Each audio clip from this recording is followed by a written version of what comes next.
All right, you can begin. All right, are we good? Good to go? Terrific. Thank you very, very much. Welcome, everybody, to our October Board of Governors meeting. Let me begin by asking Toya to take a roll. While she, Madam Chair. while she prepares her roll for board members on Zoom, if you could just go ahead and take your mics off of mute. Thank you, Randy. Senator David Argyle.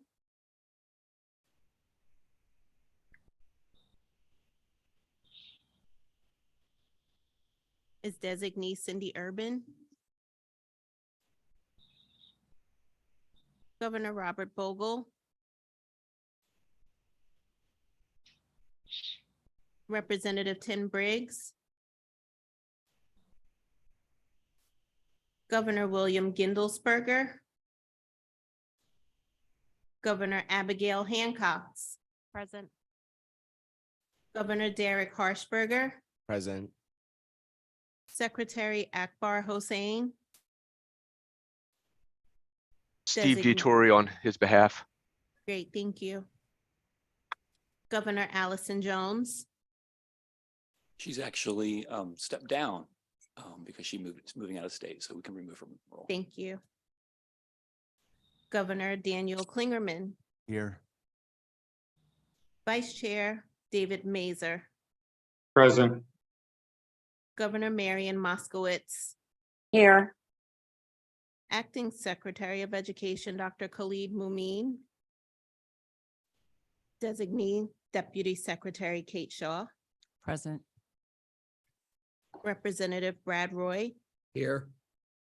Senator Judith Schwank. Designee. She's here. Okay, thank you. Chair Cynthia Shapira. Here. Governor Larry Skinner. Vice Chair Samuel Smith. Here. Governor Skylar Walder. Here. Secretary Neil Weaver. Here. Governor Janet Yeomans. Here. Dr. Tina Chiarelli Helminiak. Present. That completes the roll. Thank you very much. Appreciate that. May I now ask everybody to stand for the Pledge of Allegiance? I pledge allegiance to the flag of the United States of America.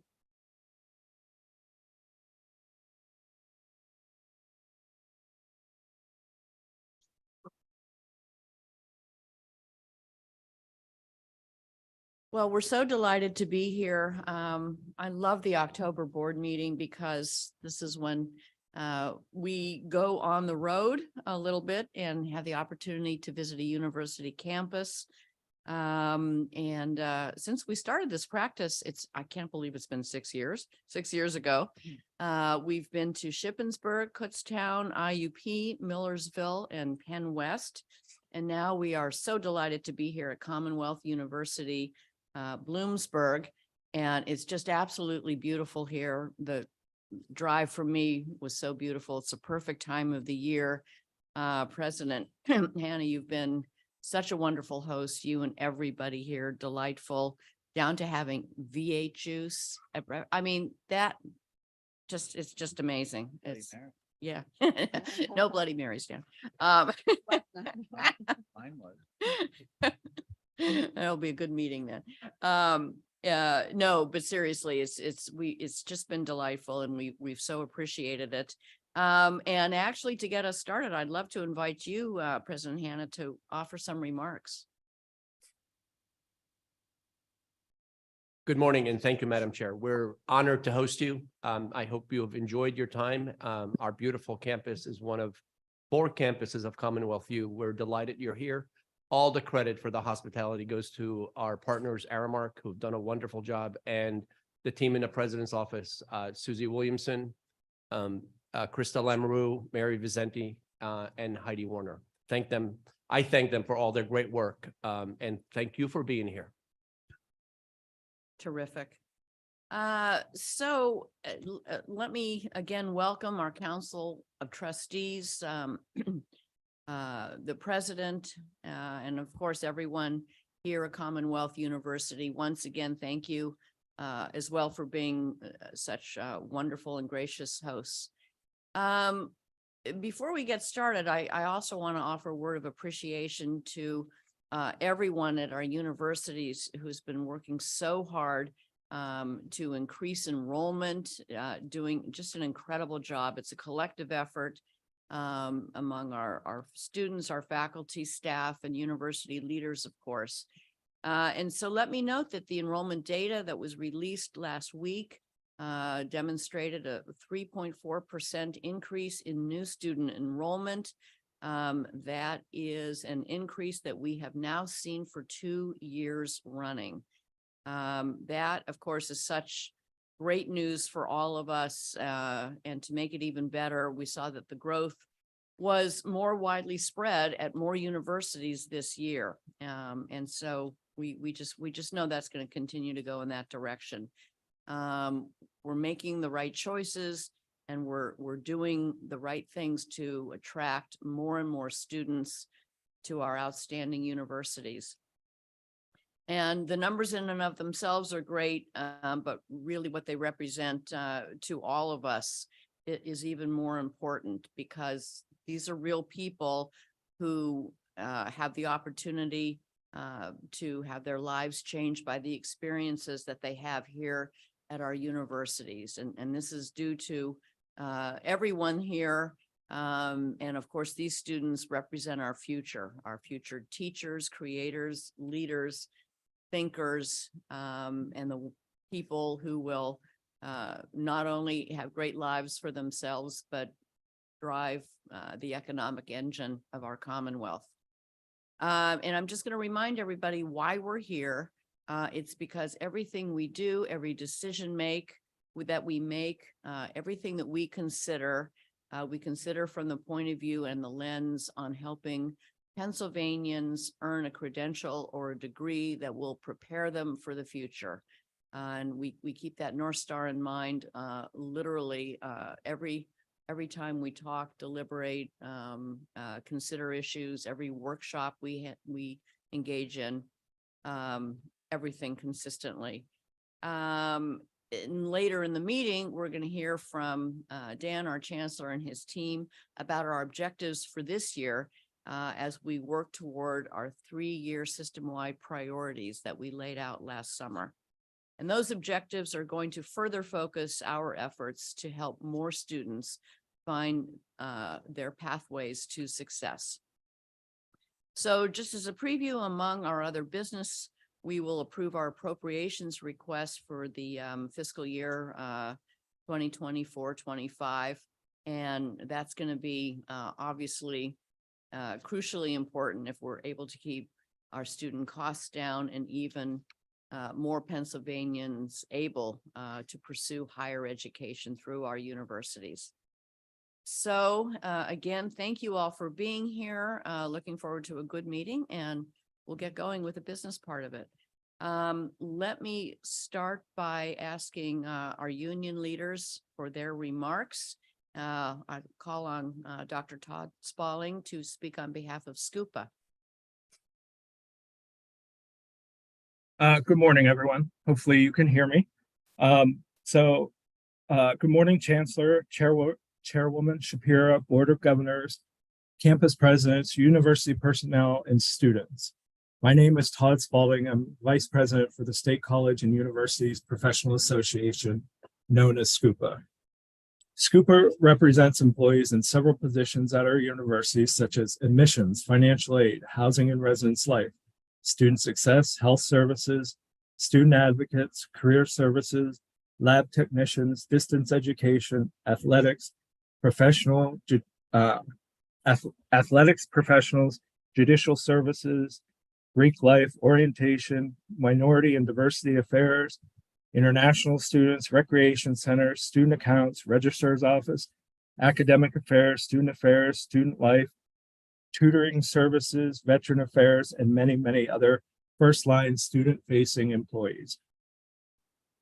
Our members have an impact on every aspect of our students' lives, from the beginning of their college search process till the day they graduate and move out of our residence halls. During COVID times, many of our employees were considered essential workers who were required to stay in person at work. We were the ones making sure our ill students were being taken care of. We were the ones putting ourselves and our families at risk by interacting with these students and delivering meals when needed to students in quarantine.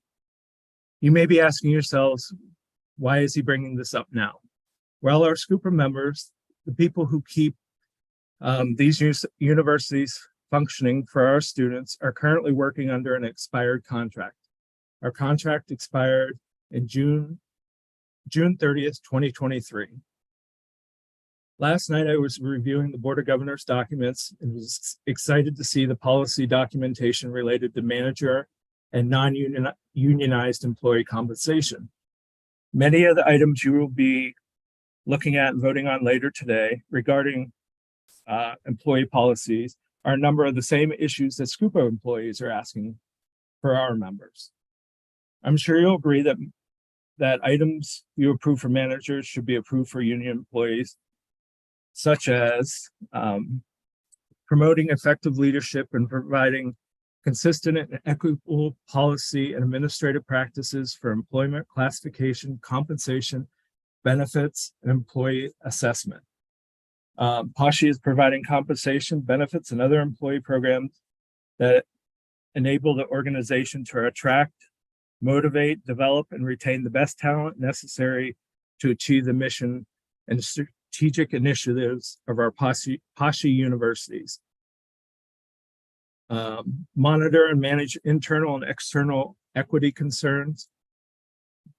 Another important area is work-life experience. Employees are recognized, rewarded, and appreciated for their performance and are more productive and provide greater organizational value with a work-life balance.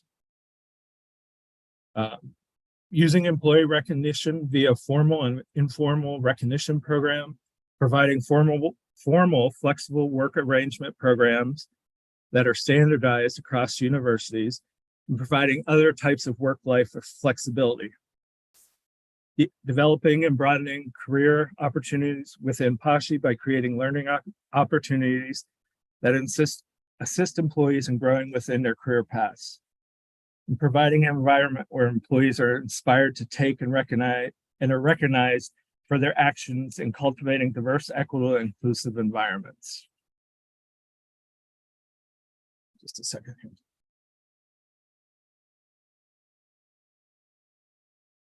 One of the items that is always brought up at negotiations is that the state system and many of the universities are in financial distress.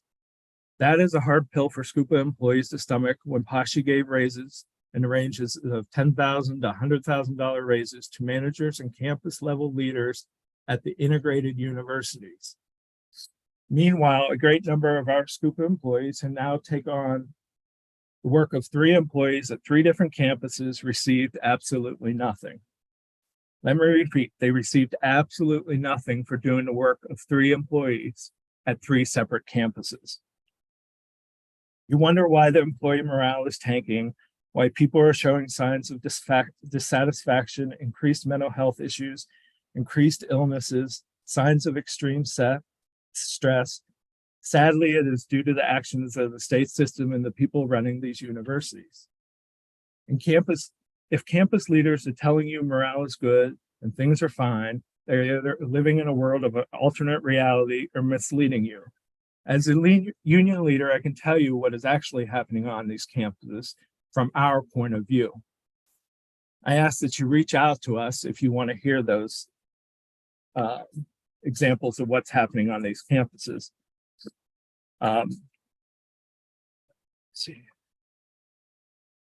So I do ask, in closing, I do ask that when you send your bargaining team to meet with SCUPA, don't tell us you don't have the funds for equitable raises for SCUPA employees. For several contracts now, SCUPA employees have been asked to take less than the other unions, do more for less for the good of our students. It's time to step up to the plate and offer us fair raises for the work that we do. Our students are extremely important to us, but taking care of our families are important as well. As always, reach out to us. We want to work with you to improve our universities for all of us. Thank you. Thank you very much. Appreciate your remarks. Let me ask Dr. Ken Mash for remarks on behalf of APSCUF. Chair Shapiro, governors, faculty liaison, presidents, and guests. My name is Ken Mash, and I'm president of APSCUF, the Association of Pennsylvania State College and University Faculties. Today, I want to talk to you, not about negotiations, though we could, about the notion instead of 3-year bachelor degree programs, and why a number of faculty, not just the faculty at system universities, have a visceral disdain for the idea. We know that with little broad conversation, the system approached the Pennsylvania Board of Education about a waiver of its 120 credit option last spring. We understand that it's not just as simple as the formal document that was sent, that there were accompanying materials, but ultimately it was asking for that waiver. And I want to say too that we certainly do not hold it against anyone, whether that be a faculty member, a university president, or a chancellor, for entertaining new ideas and trying to do what's best for students. However, before actions are taken, they should be fully vetted and discussed, and there should be all views included before the system acts. And that was not discussed broadly with the faculty last spring when the system approached the board. And now, frankly, we're hearing whispers that it might happen again. Now, I don't know if that's true. I don't know if there'll be another attempt to do that. And if there isn't another attempt planned, if it's not going to happen, please consider my remarks as just informative of the faculty perspective. If there is a plan in the works, please register it as my association's deep opposition to the notion. Now, nobody denies that a college education is very expensive, much too expensive. And this board deserves all the credit in the world for its efforts to keep costs low. And we are certainly appreciative of the agreements reached by the legislature and the governor in order to help that effort. In fact, I think there needs to be a greater awareness among the public about the steps taken to tackle the issue of affordability at our universities. We need to publicize that more, and we need to make sure that it's clearly out there how long the system has gone without tuition increases. But why should we not go down the route of 3-year degrees? Simply put, we ought to have more respect for our students. I do not mean to imply that our students would not, at first reaction, and understandably want a less expensive education. But we know, those of us involved in academia, that you can't simply lop off a full year of credits without cost to the students. Let's remember that at many of our universities, it used to take more than 120 credits to graduate. And it was the system that required the universities to fall in line with 120 credits. At that time, there were good arguments on both sides, but the notion of 120 credits was well within the norm of what universities were doing nationwide. But that 120 credit limit creates a zero-sum situation. As our universities consider what courses every student should be exposed to, adding something already means removing something, a choice that can be extremely difficult. And in a world where intelligence is too often downgraded, science and the scientific method is mocked, information is distorted, education and expertise are disregarded, and the liberal arts are viewed with scorn, reducing credits might seem sexy.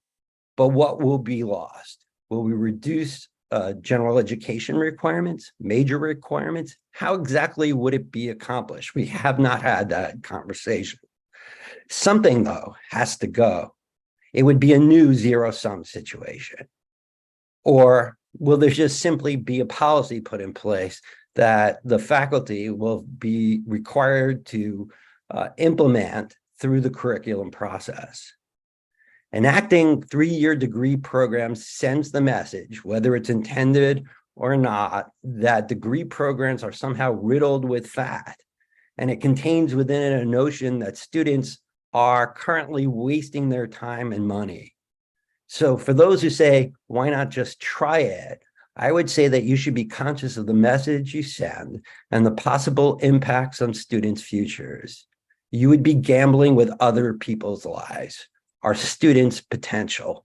And I fear that the thinking that leads to these type of ideas is part of a greater battle, which we started to lose when too many act as if the only point of college on a college degree is to get a job. Forget about being a better citizen. Forget about being a more thoughtful person. Forget about being a better consumer of information, etc. Perhaps most dangerous is that such a degree potentially creates a two-tier system where those without means get one type of education and those with means get the better ones. Does it also mean that some get better jobs than others?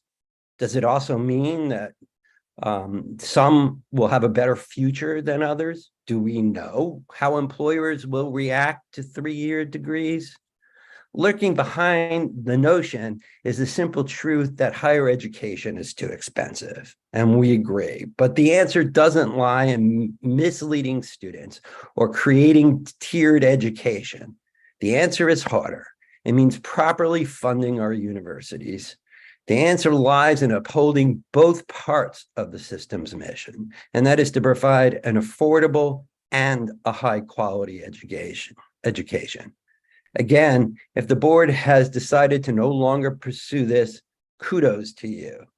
If not, please know that your faculty think it's a terrible idea and that we think our students deserve better, and that the concept is not anywhere ripe enough for serious contemplation, given the dearth of public contemplation of a risky topic. Thank you very much. Thank you, Dr. Mash. We appreciate your remarks.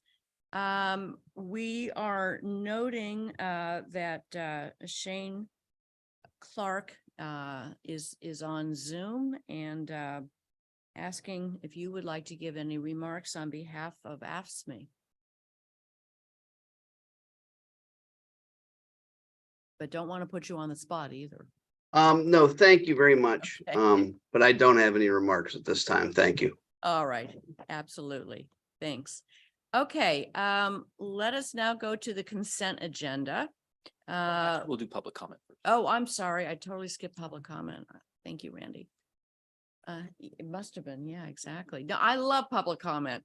Randy, would you Sure. please facilitate if anybody would like to Yeah, speak to so the any board? members of the public who wanted to speak in the public comment session can come to this podium. Oh. And we received no request to speak via phone, None. so we Okay. are good to go. All right, thank you very much. All right, so now we will move to the consent agenda. And those items include the meeting minutes. I believe that's the only thing currently on the consent agenda. So do I have a motion to approve the consent agenda as it is listed? So moved. Second, please. Any second? Thank you. Is there any discussion?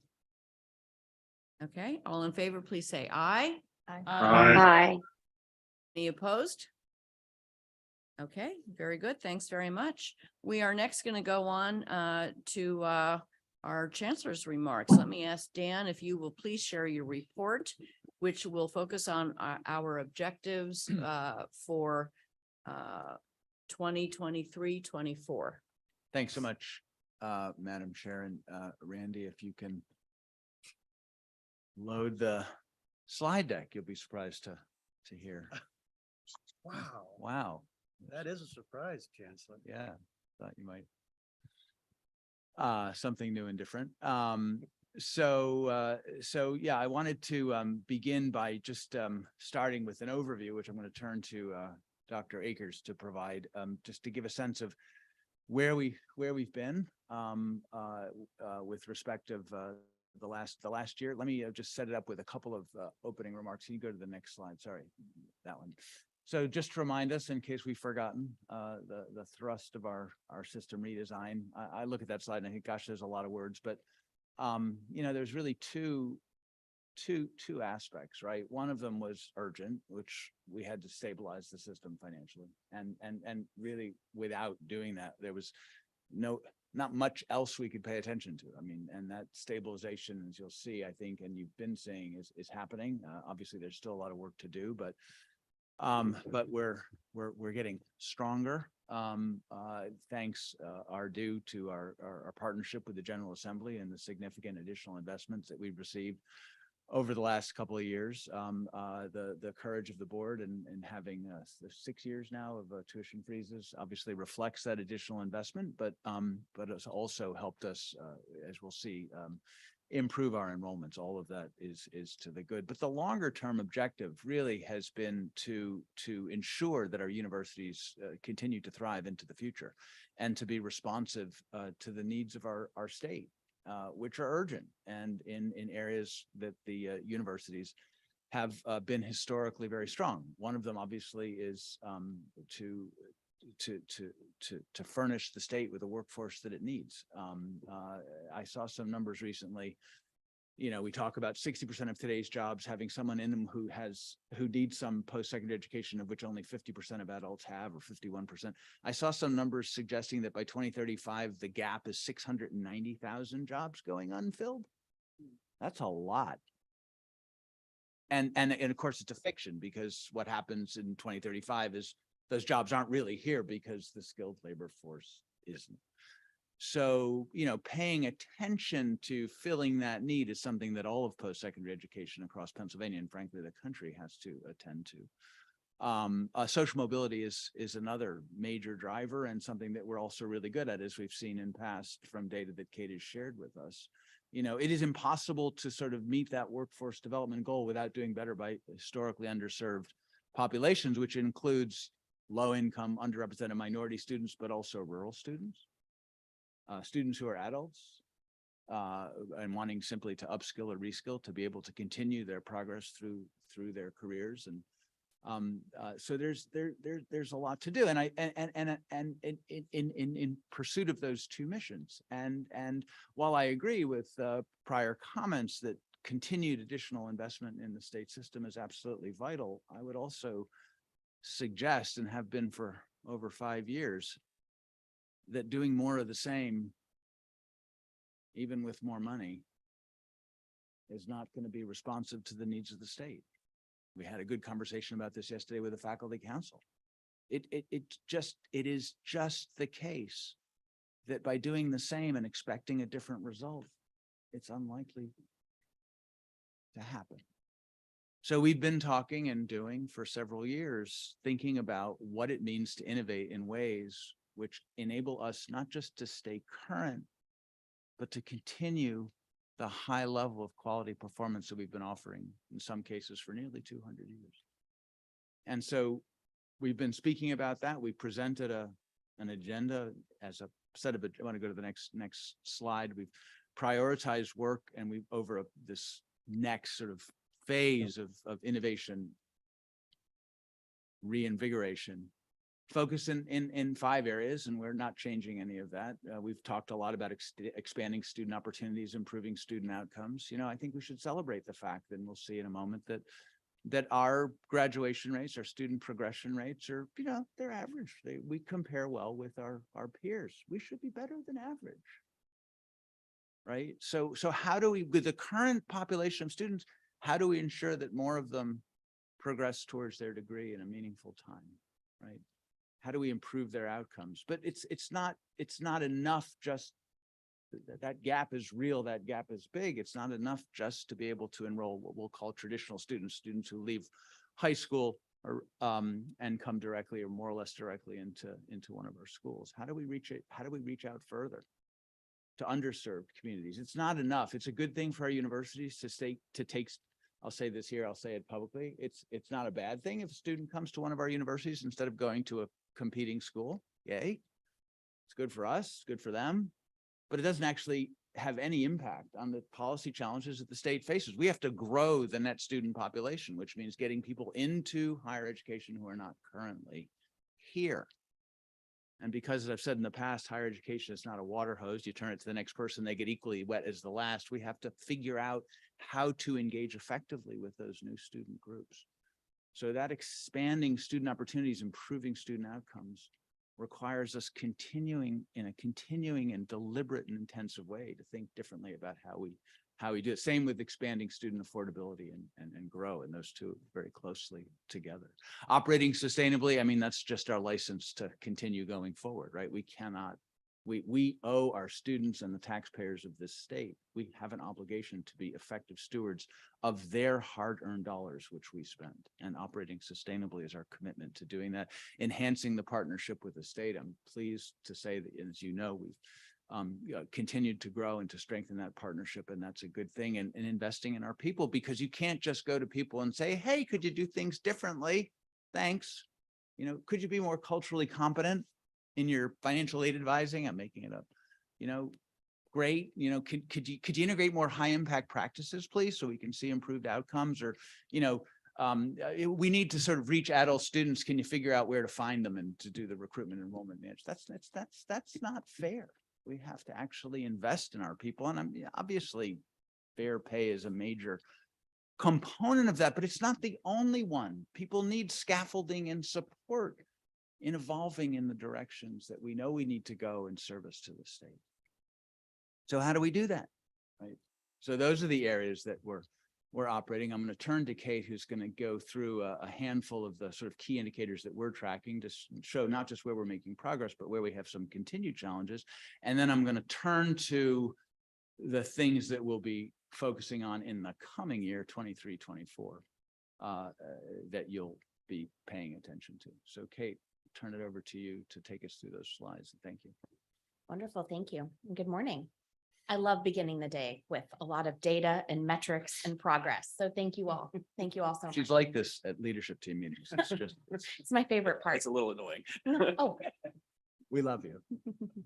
so I just want to kind of walk you through first the framework that we're going to be looking at our progress.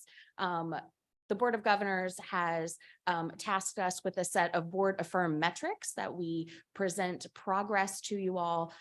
We have a public facing dashboard that includes all of these metrics.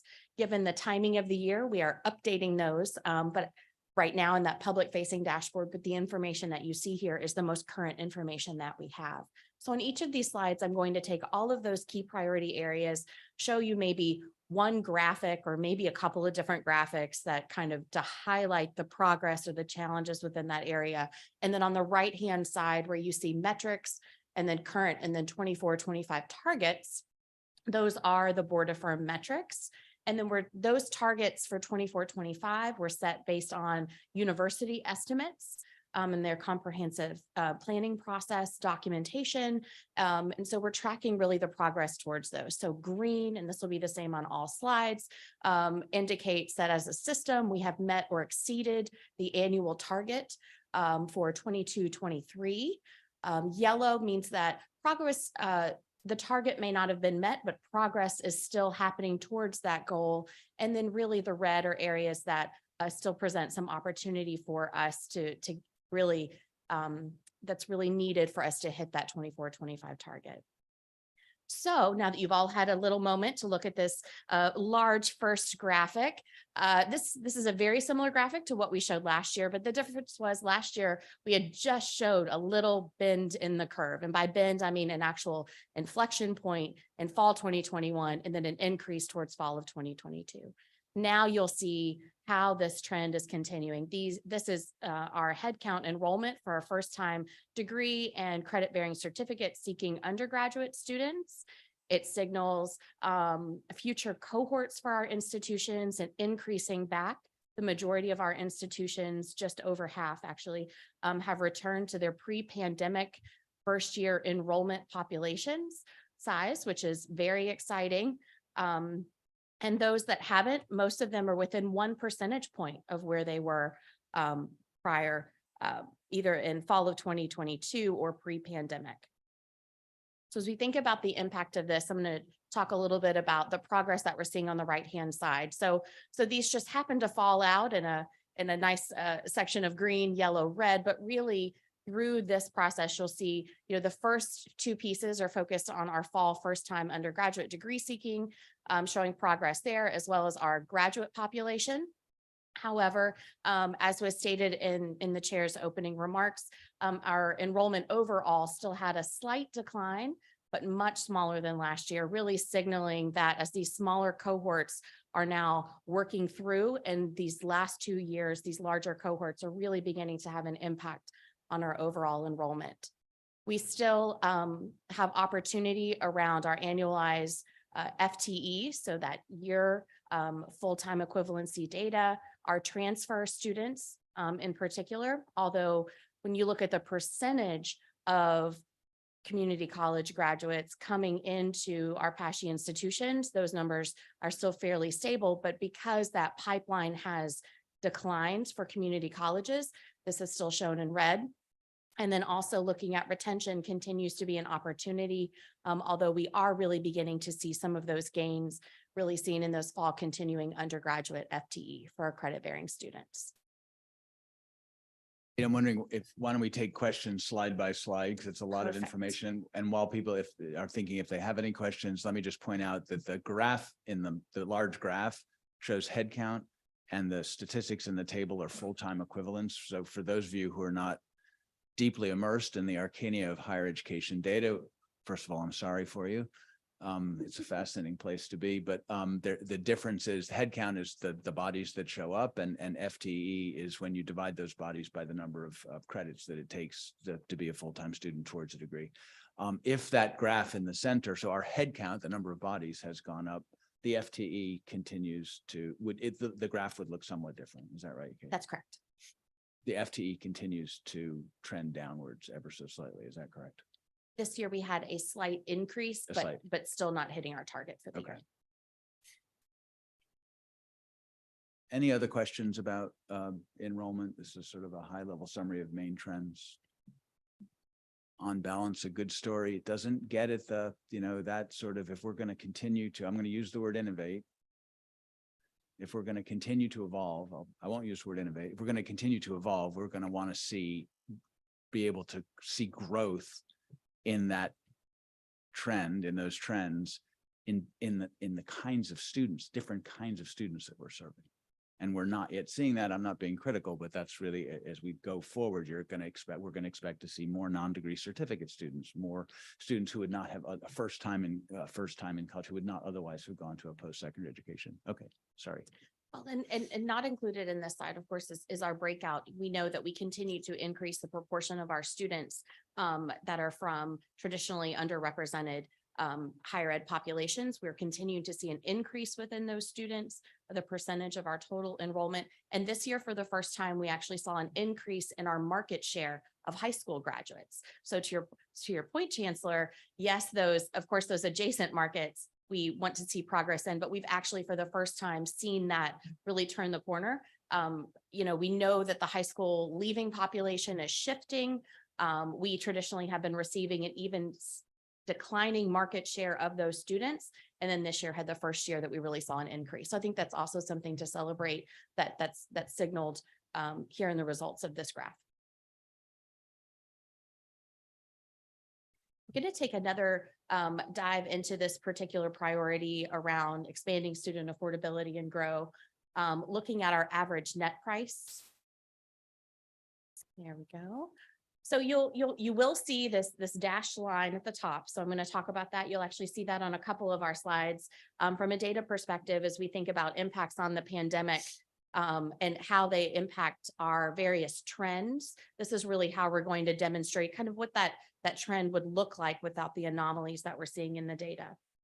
So as now I still want you to think back on that previous slide, and then the next slide, just so you know, is really on student success measures, thinking about the impact on freezing tuition for 5 years. So here you can see the steady increases we had in our average net price. And as that has progressed, and then looking at where that tuition freeze in particular happened and how that's really served to flatten that curve around our average net price. We benchmark average net price against our in and out of state competitors, including our contiguous states, measuring not just overall net price and the changes, but really the gap between our PASHE institutions and the next affordable 4-year option.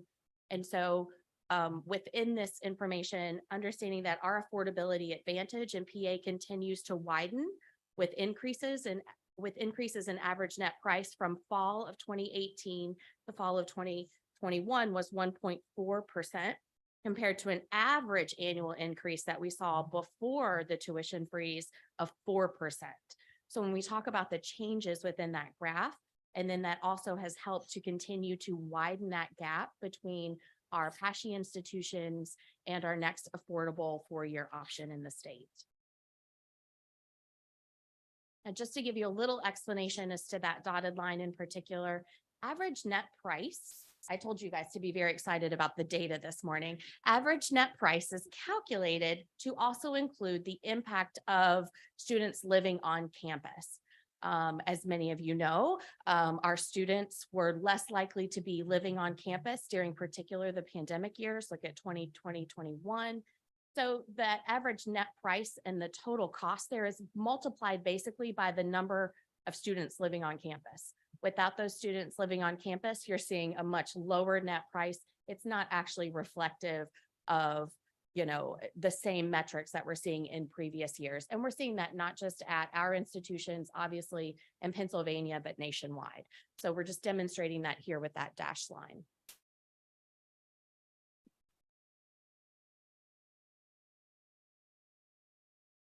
Any questions on affordability, net price? Nope. I think that everyone's doing the calculation now about students living on campus Clearly. and the impact. I'm positive. Yes. All right. I think they're on your dashboard. I hope so. I hope so. We'll track the hits for that as well. All right. So our next priority, looking at expanding student opportunities and improving student outcomes. So we track many different metrics, as you can see on the right-hand side. The larger graphic in the middle is looking specifically at 4- and 6-year graduation rates, looking at PASHE as a whole, but also at some of our competitor groups. So the blue lines are the state system. The masters, the national masters group is in gold. That's typically who we benchmark against. And then the gray line are all national 4 years. This would include the most selective research-focused institutions that offer 4-year degrees. So these are grouped. The bottom 3 that you see, those are 4-year graduation rates. The top are 6-year graduation rates. And then you can see really how those gaps have changed over time. And in general, PASHE, the blue line there, remains not just, you know, above our primary master's comparison group, but really heads towards and sometimes even above that national 4-year and 6-year graduation rate. I will say that some of the impacts of the pandemic in particular, so this is the 2016 cohort, meaning these students started in 2016, right? And then they would have graduated by 2021 and then 2022. And so thinking about these students really being impacted, of course, by the pandemic. And then we know our data, although we don't yet have comparison data, knowing that that blue line that you're seeing, it has a little bit of a decline down. So these are 4-year students, again, right, that would have been graduating right around the time of the pandemic. That has now increased back up to 43% for the most recent 2018 cohort. So we continue to really see progress. Our 4-year graduation rate in particular continues to be a very bright spot as we're looking at student progress data in particular, and then our 6-year graduation rate as well. If I go over to the right-hand side, we have several different metrics, board affirmed metrics that we're using to take a little bit of a deeper dive. Credit completion ratio, so thinking about how the number of credits students registered for versus how many they actually completed. 2nd-year persistence rate, For our full-time, first-time bachelor's seeking students, we separate all of our student success metrics, not only for all students, but also looking specifically at underrepresented minority students. We have additional information on our Pell eligible students as well that we also use to benchmark against. So the first two, persistence, that would be for overall persistence and for our underrepresented minority student persistence. Our 4-year graduation rate, although we're making progress, we're still not quite to our targets that we had set for 22-23. And then that kind of further lagging metric here would be the 6-year graduation rate. So 6-year graduation rate, we look at all students. We look again at that underrepresented, or all first-time, full-time bachelor seeking students, I should say, and then that same population for underrepresented minority students. And then we also look at just all students that started, right? So regardless if they were first-time, full-time, we also look at that cohort to see the percentage of those students that are graduating within 6 years. That's a good question. Please. Thanks. You know, when I'm looking at the target numbers, really, I guess my kind of big question is, why are they so low? And first of all, how do we, you know, set the target? I'm sure a lot of information goes into it. They're not just sort of random. You know, we'll pick a couple percentage points more than we're doing, and that's the aspiration. But it does, from an aspirational point of view, and from the point of view of our larger goals, they just don't, those targets don't seem very inspiring. So can you give us a little, you know, backdrop on how they're put together and why they can't be more aspirational? So I'll wait for some remarks from the chancellor as well, but I will say that that as we think about these within context of the national data, so that's why I really wanted to include it. So think about something like a 4-year graduation rate. So I agree when you look at the targets and see, wow, 45.3% is our target. And again, those targets are based on our university targets that they are setting at their individual institutions, then rolled up to the system level. So they are setting attainable markets based on what they know from their cohort, you know, classes coming in, and then projecting that information out. So something like a 4-year graduation rate in particular, we are already outperforming our traditional master's comparison group, which is great news, right? And then in several years, we're actually above the national for all 4 years, which would include those really selective institutions. So this is an area that we already are performing well in. I think that the decline that we're seeing in the 2016 cohort, so that most recent 6-year graduating class, and that decline is why you see that in red on the side, but still that overall goal, of course, is to be at almost 61%, which would put us very close to that 4-year national average. On this, I mean, look, I think it gets down to the question that I guess the issue that I raised is it gets back to innovation. I mean, Tina tag team with me here. We had a great discussion with our students today. I mean, our traditional students today are just different. I mean, I'm not even going into the adjacent markets. I'm in like our traditional students, and they're different for all sorts of reasons. I mean, COVID is a big one, but and so we have to ask ourselves, are we equipped to engage with them in a way that can deliver much more improved results? The answer is no.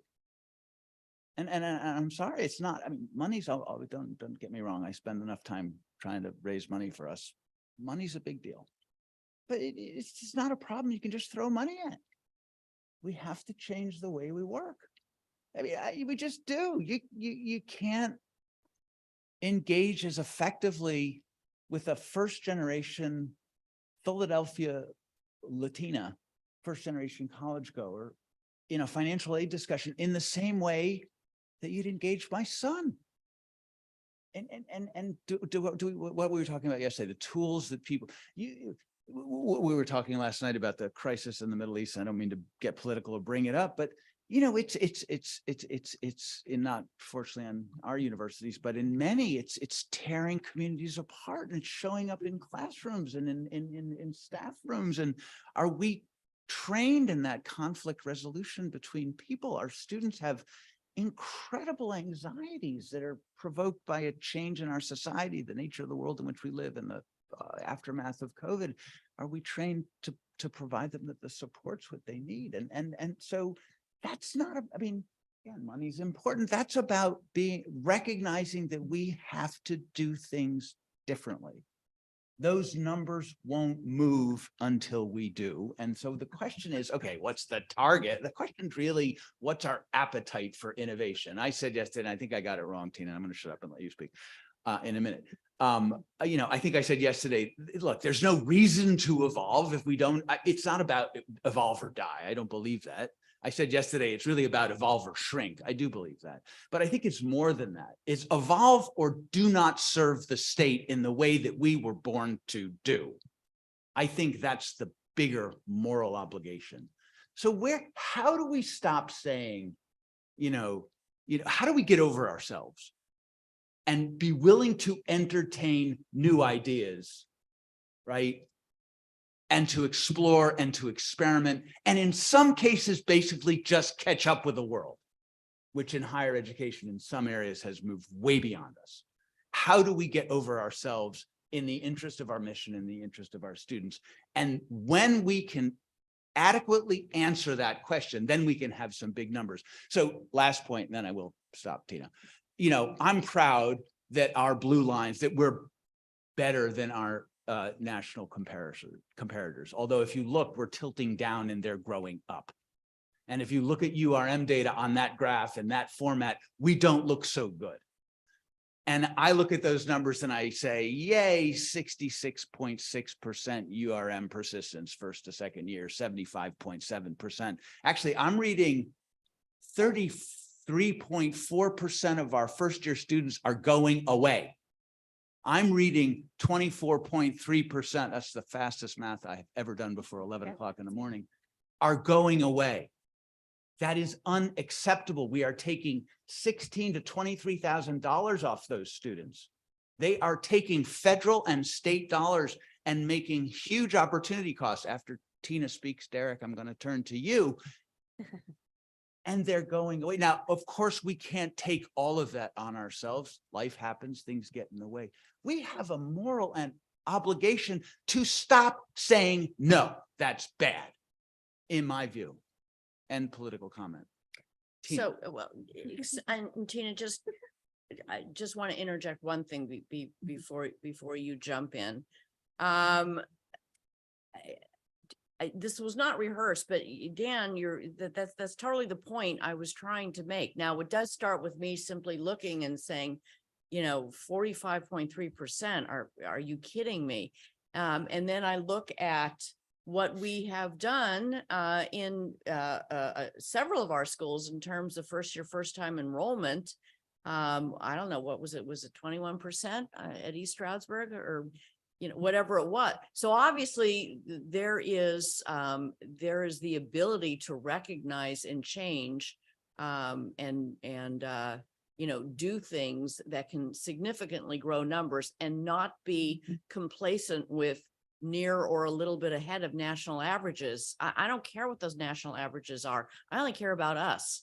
And I only care about, what we can accomplish.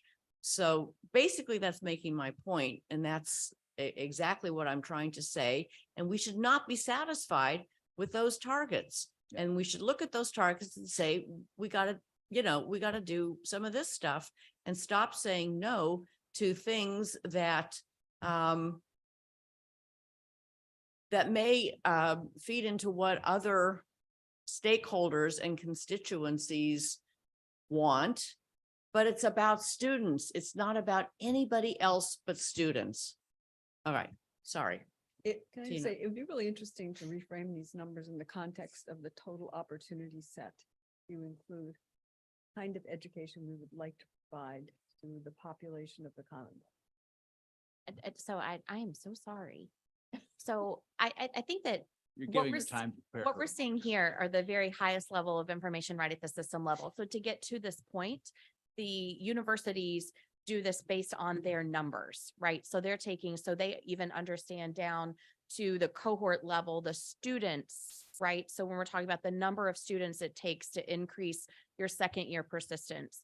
So President Long at ESU is looking at that 21% increase in first time students and saying, I still need to hit my targets, right? In particular for those retention numbers, so that those students that were, those new students, that 21% increase this year, that they retain at a higher rate even than their prior cohort. So I think that institutions are taking that all the way down into the program level to understand what programs these students are in to see how they can really make that impact.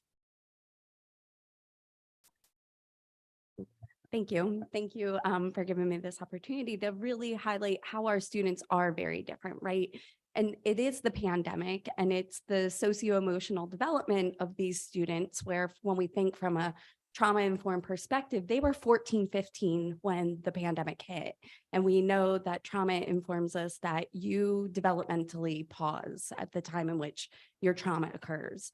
And I would like to shine a spotlight on our Philadelphia campus that under President Ferrantino's leadership, he really allowed the social work departments to innovate. We were working with a predominantly underrepresented minority student population, and what we were doing traditionally on our Westchester campus was not going to work on our Philadelphia campus. And we implemented a rights-based approach really to looking at these students' lives and how what was happening outside the university was impacting their success. And when I first came to the campus, we had a 50% retention rate. And we implemented a number of changes structurally, like things like changing the time at which class starts, right? And things that we traditionally have done by changing them, innovating with them, really made a difference. And I'm really proud of the success our students have had on that Philadelphia campus, and in particular, Black men, right? Those are the students that we often lose. And it's faculty engagement with those students, and it is the ability to learn about them as individuals, as people, and what's holding them back in the classroom oftentimes isn't what we're doing in the university. It's what's external to the university. And I know that we can't, hire a cadre of social workers to work with our students, but one of the innovations that we are doing on the Westchester campus this semester is we have a social work intern with Residence Life. We have 3 social work interns with our academic success program.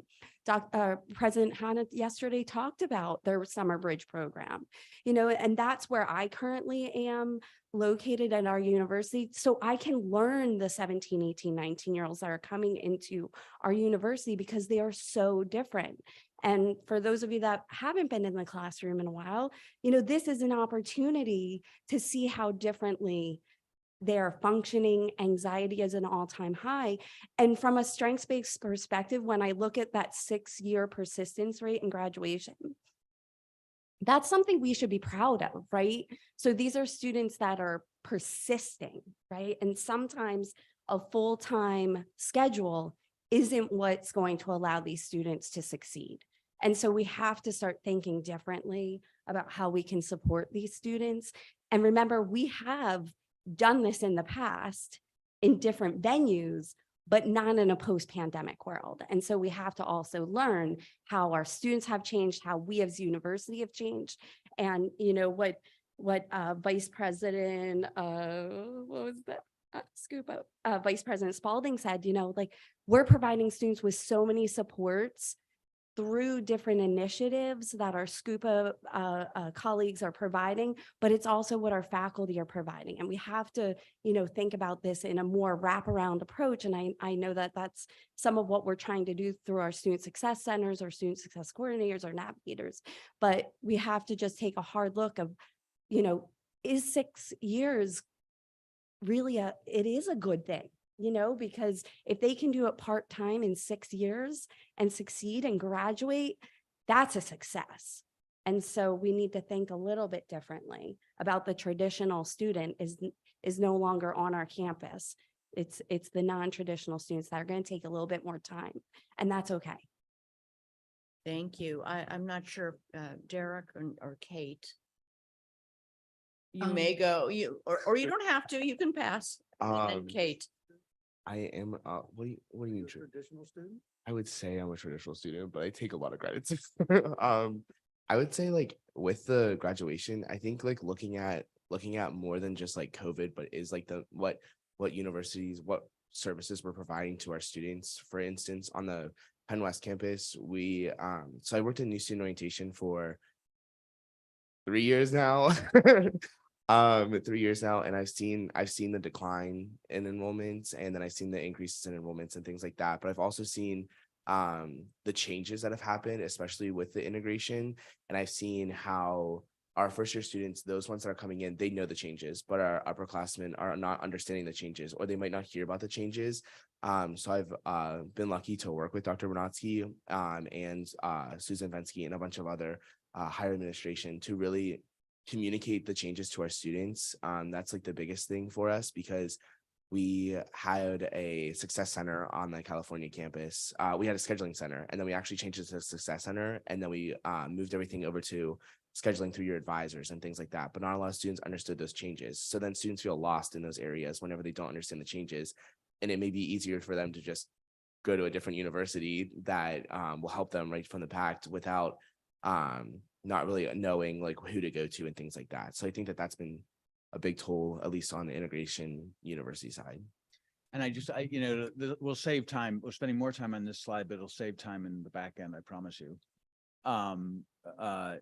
I want two points. So one of them is I want to underscore something that both Derek and Tina said. If I squint my eyes and I look across the innovations that are happening on our campuses and that are happening with great success, and there are any number of them, the thing that they share in common, and it's whether you're talking about the changes that were made in the Philly campus that Tina spoke to, the enrollment growth at ESU or at Slippery Rock, where I remember visiting, and proud of a bunch of faculty and enrollment management sitting around and kind of joking with each other, but if sharing an inside joke, which the enrollment management brings to the campus and faculty close the deal, or whether it's, Kutztown and its progress with its 4-year degree, where things work, it's because there's this collective sense of accountability.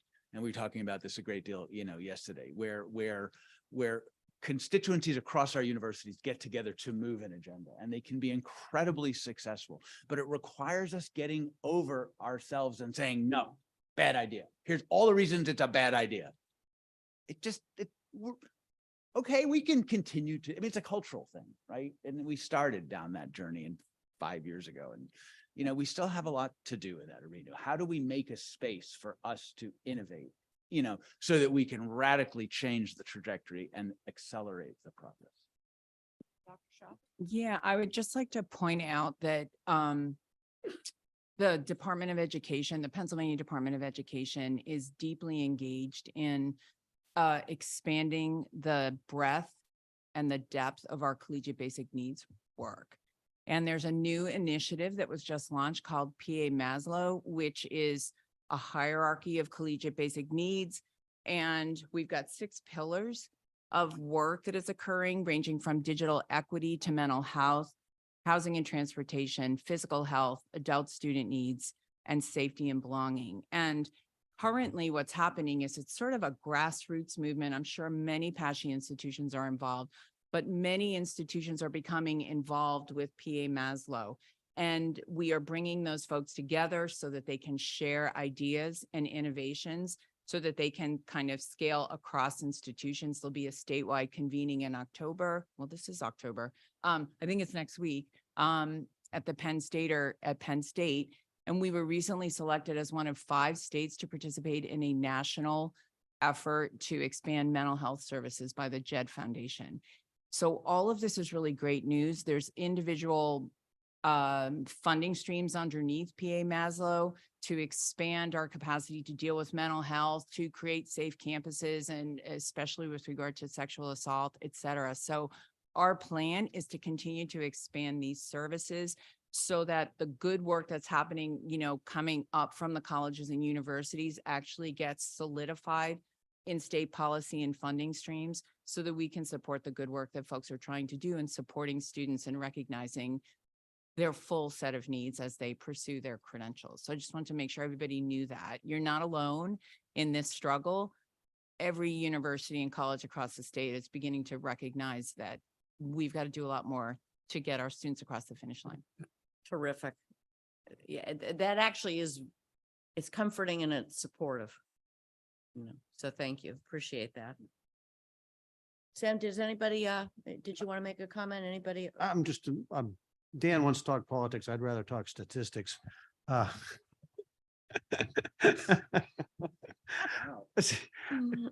Tina said something that makes me wonder. She talked about, which concept I hadn't really thought about in terms of the part-time students that, we need to adjust to accept that there might be students that will be successful by being part-time as opposed to full-time.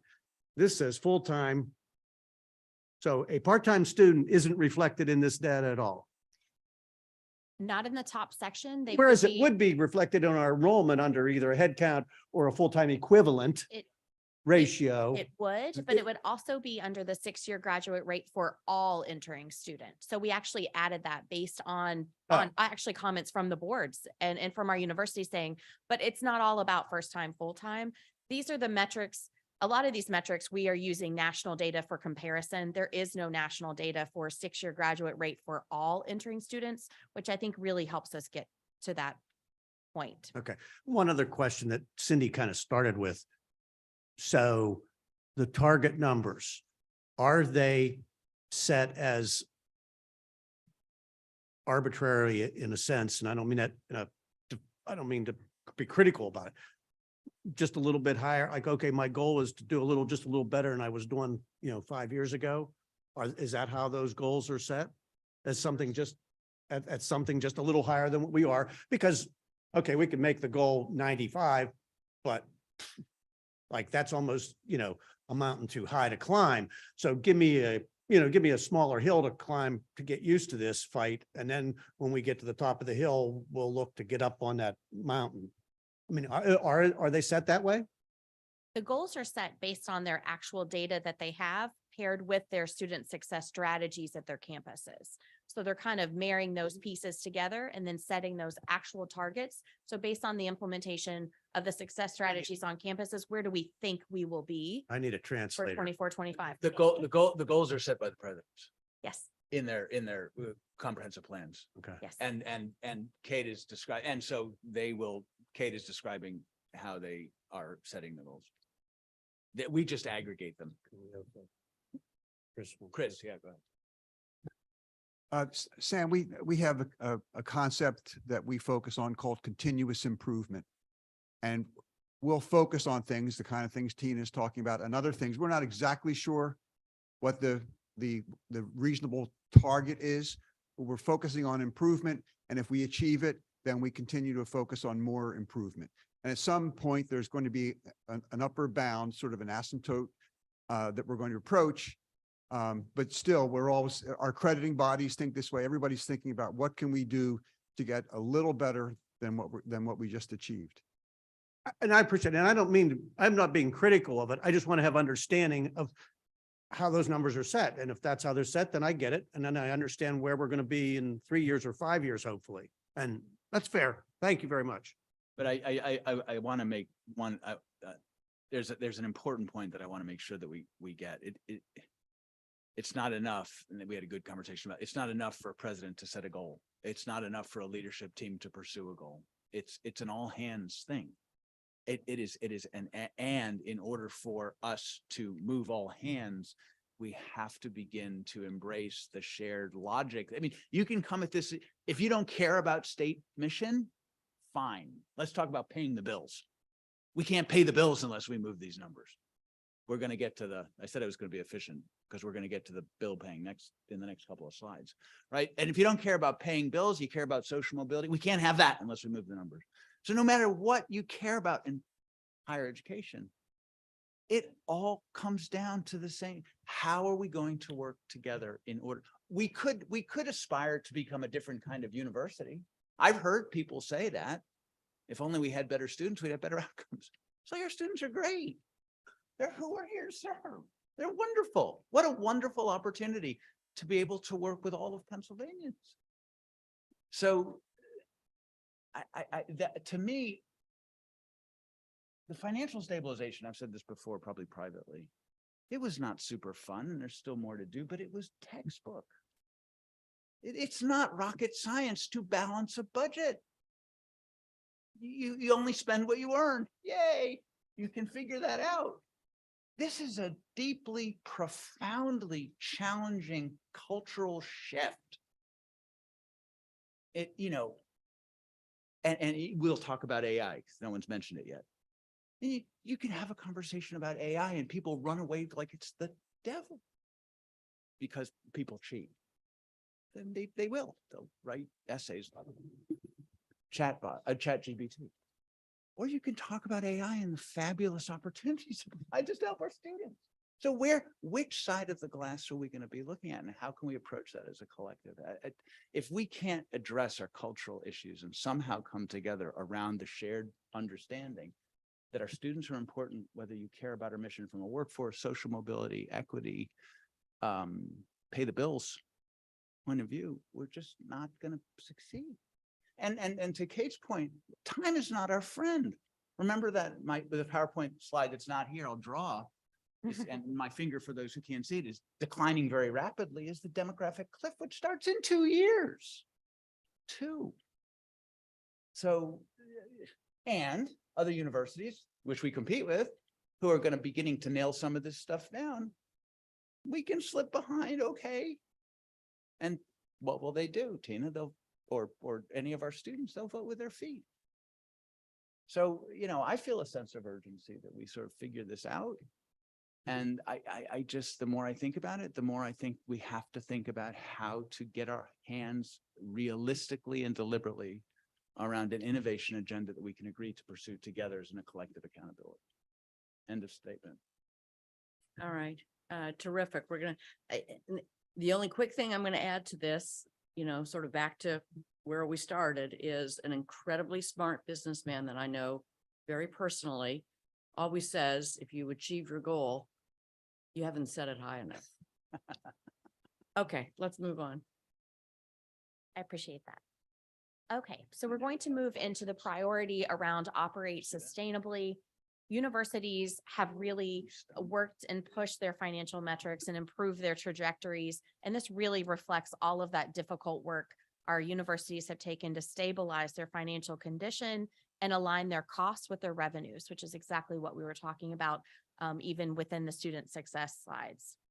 For fiscal years 21 and 22, there was some additional COVID aid and other one-time federal funding. If you think back to that net price slide where we're showing kind of dotted lines, showing the trends, we're using that here as well, just to help us normalize the curve. And I believe the bottom one seems to have shifted from Harrisburg to Bloomsburg. The red line should just picture it down just a smidgen as well. So now, unlike the targets that we talk about with student success that are really based on cohorts of students, based on work happening at institutions, our sustainability metrics for financial indicators have national benchmarks. So these national benchmarks indicate a healthy institution. So in the top left-hand side, the operating margin indicates the surplus or deficit of the university's results of operation divided by their total annual revenues. And the target here is between 2 and 4%. So that's that green line at the top, or sorry, just 2.0. And that's that green line at the top right at 2.0. The primary reserve ratio, which is on the bottom right-hand side, measures the financial strength of the institution by comparing expendable net assets to total expenses, or how far through a typical fiscal year a university reserves could support itself. On the left-hand side. And so that the target there is 40%. Sorry, mine are backwards on my slide, Randy, sorry.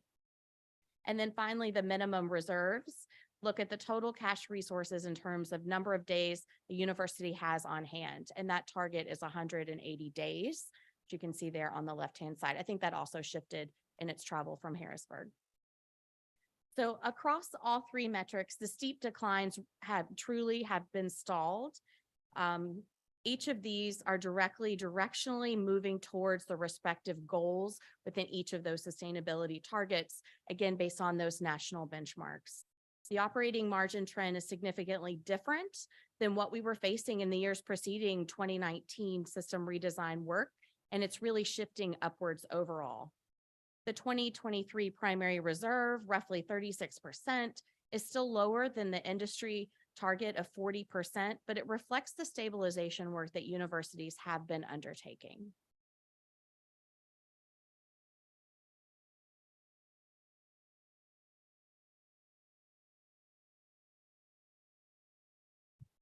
Any question on financials? This is a good news story. This is a great news story. So the priority here that we're looking at is enhancing our partnership with the state. So we didn't have, thinking about specific metrics. How do you measure that, right?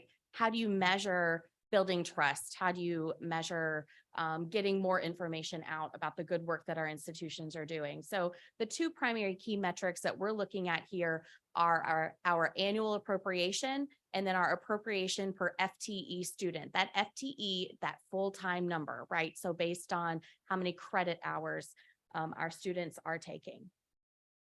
So really thinking that we could kind of use this as a proximate to really understand our increase year-over-year funding for the state system and really thinking about direct to student aid for students that attend our universities. So that second metric, appropriations per FTE student, we're tracking that on this line by the green dash, and we're using an adjusted rate here so we can understand inflation adjusted rate.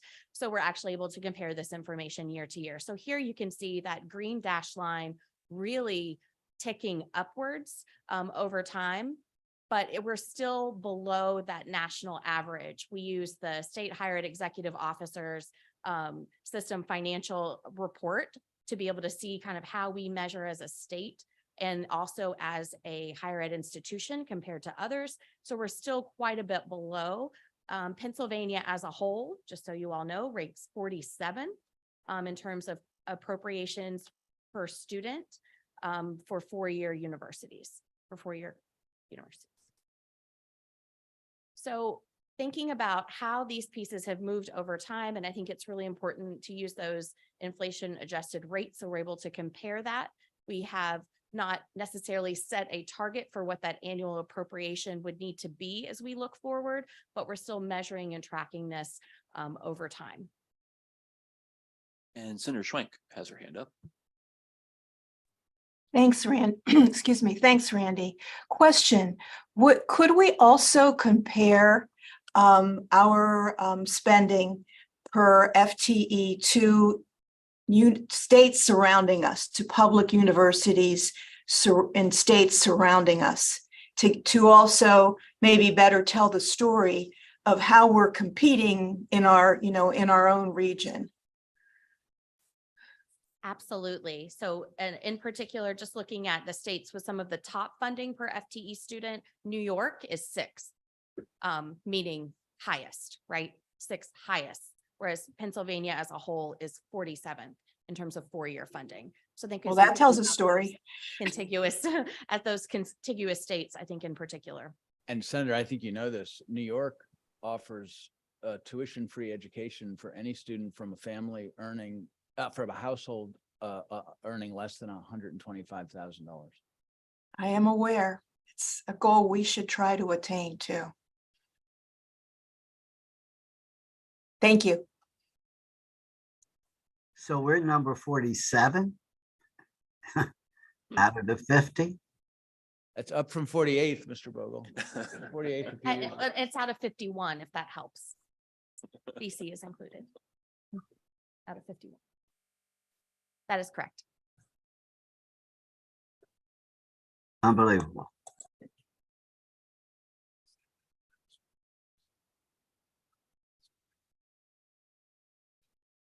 So we will continue to look at this type of information again that national information is very helpful as we think about comparative information and then looking at that over time. And that the SHIO organization does a wonderful job really of collecting all of this information from states and from higher ed systems.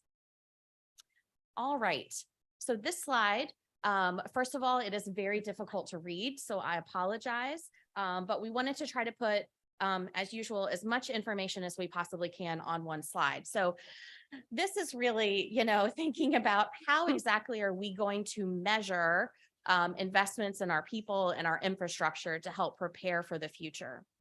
So based on feedback from universities, really understanding what's going on in terms of voluntary separation seemed like a nice way to really begin to think about this type of information. So this graph in particular, the height of the bar indicates the number of staff by job category that left voluntarily.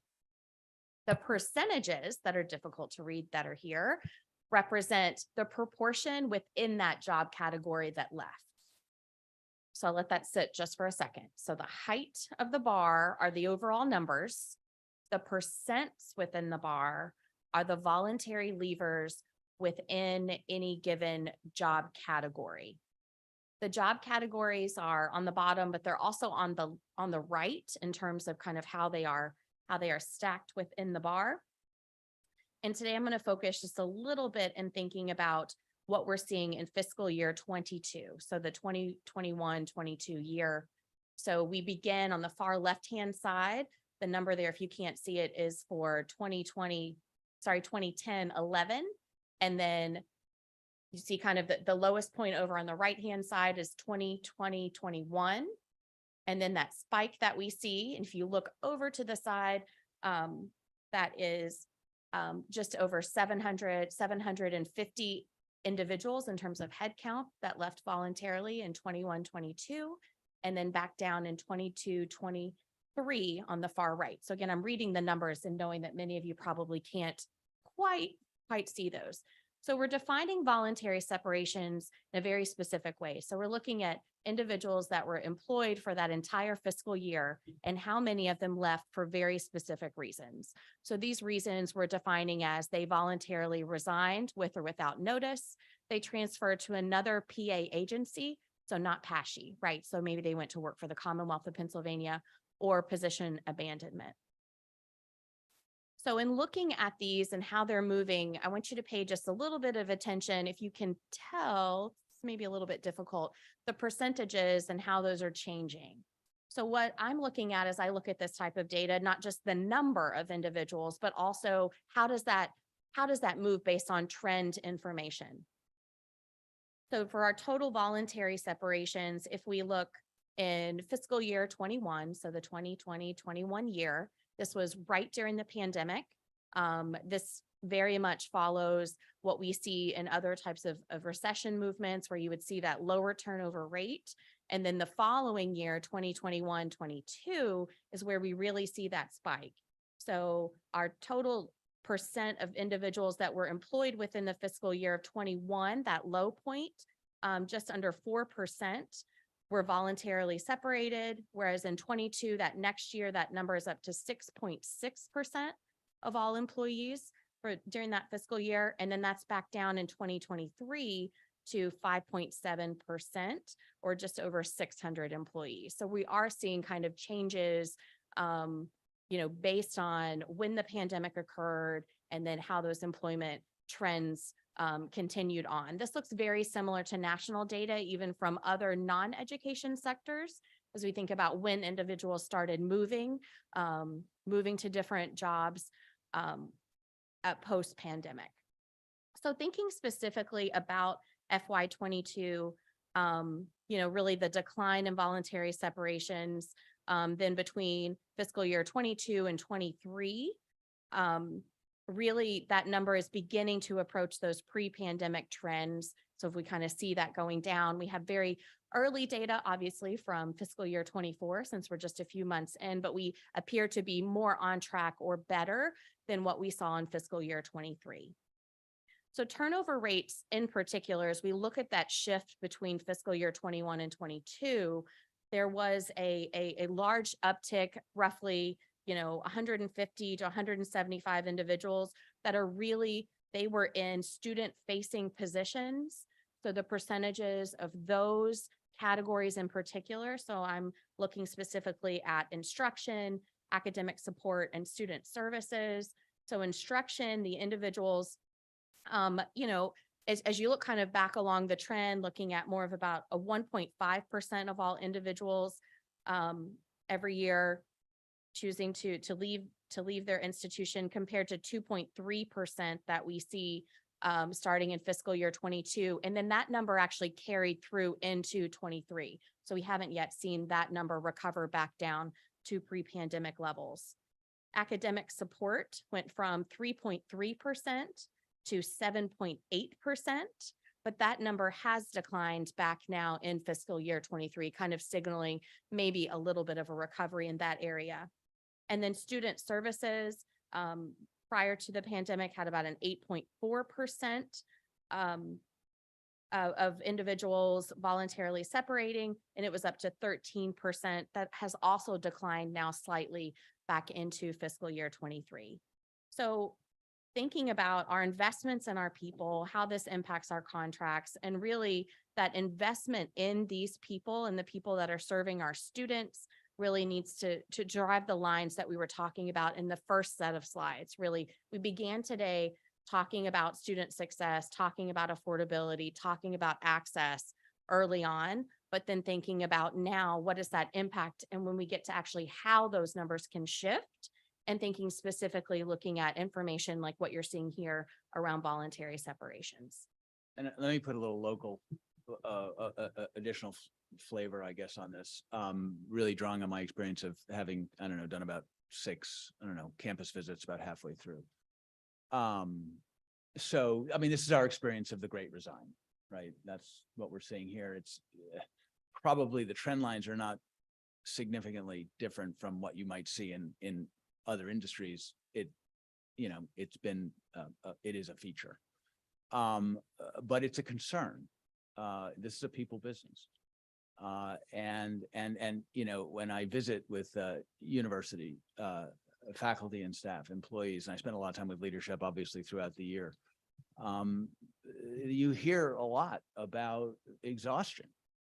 The impacts of financial stabilization are really felt because, and I've experienced this at the Office of the Chancellor. I experienced this in a previous life when I was with a system office, which reduced its employee headcount from something like 2,300 to something like 1,500. And people, because in this organization and in this industry, people don't come to work in higher education just for the heck of it. They come because they're in public higher education, especially our part of public, because they're inspired by the mission.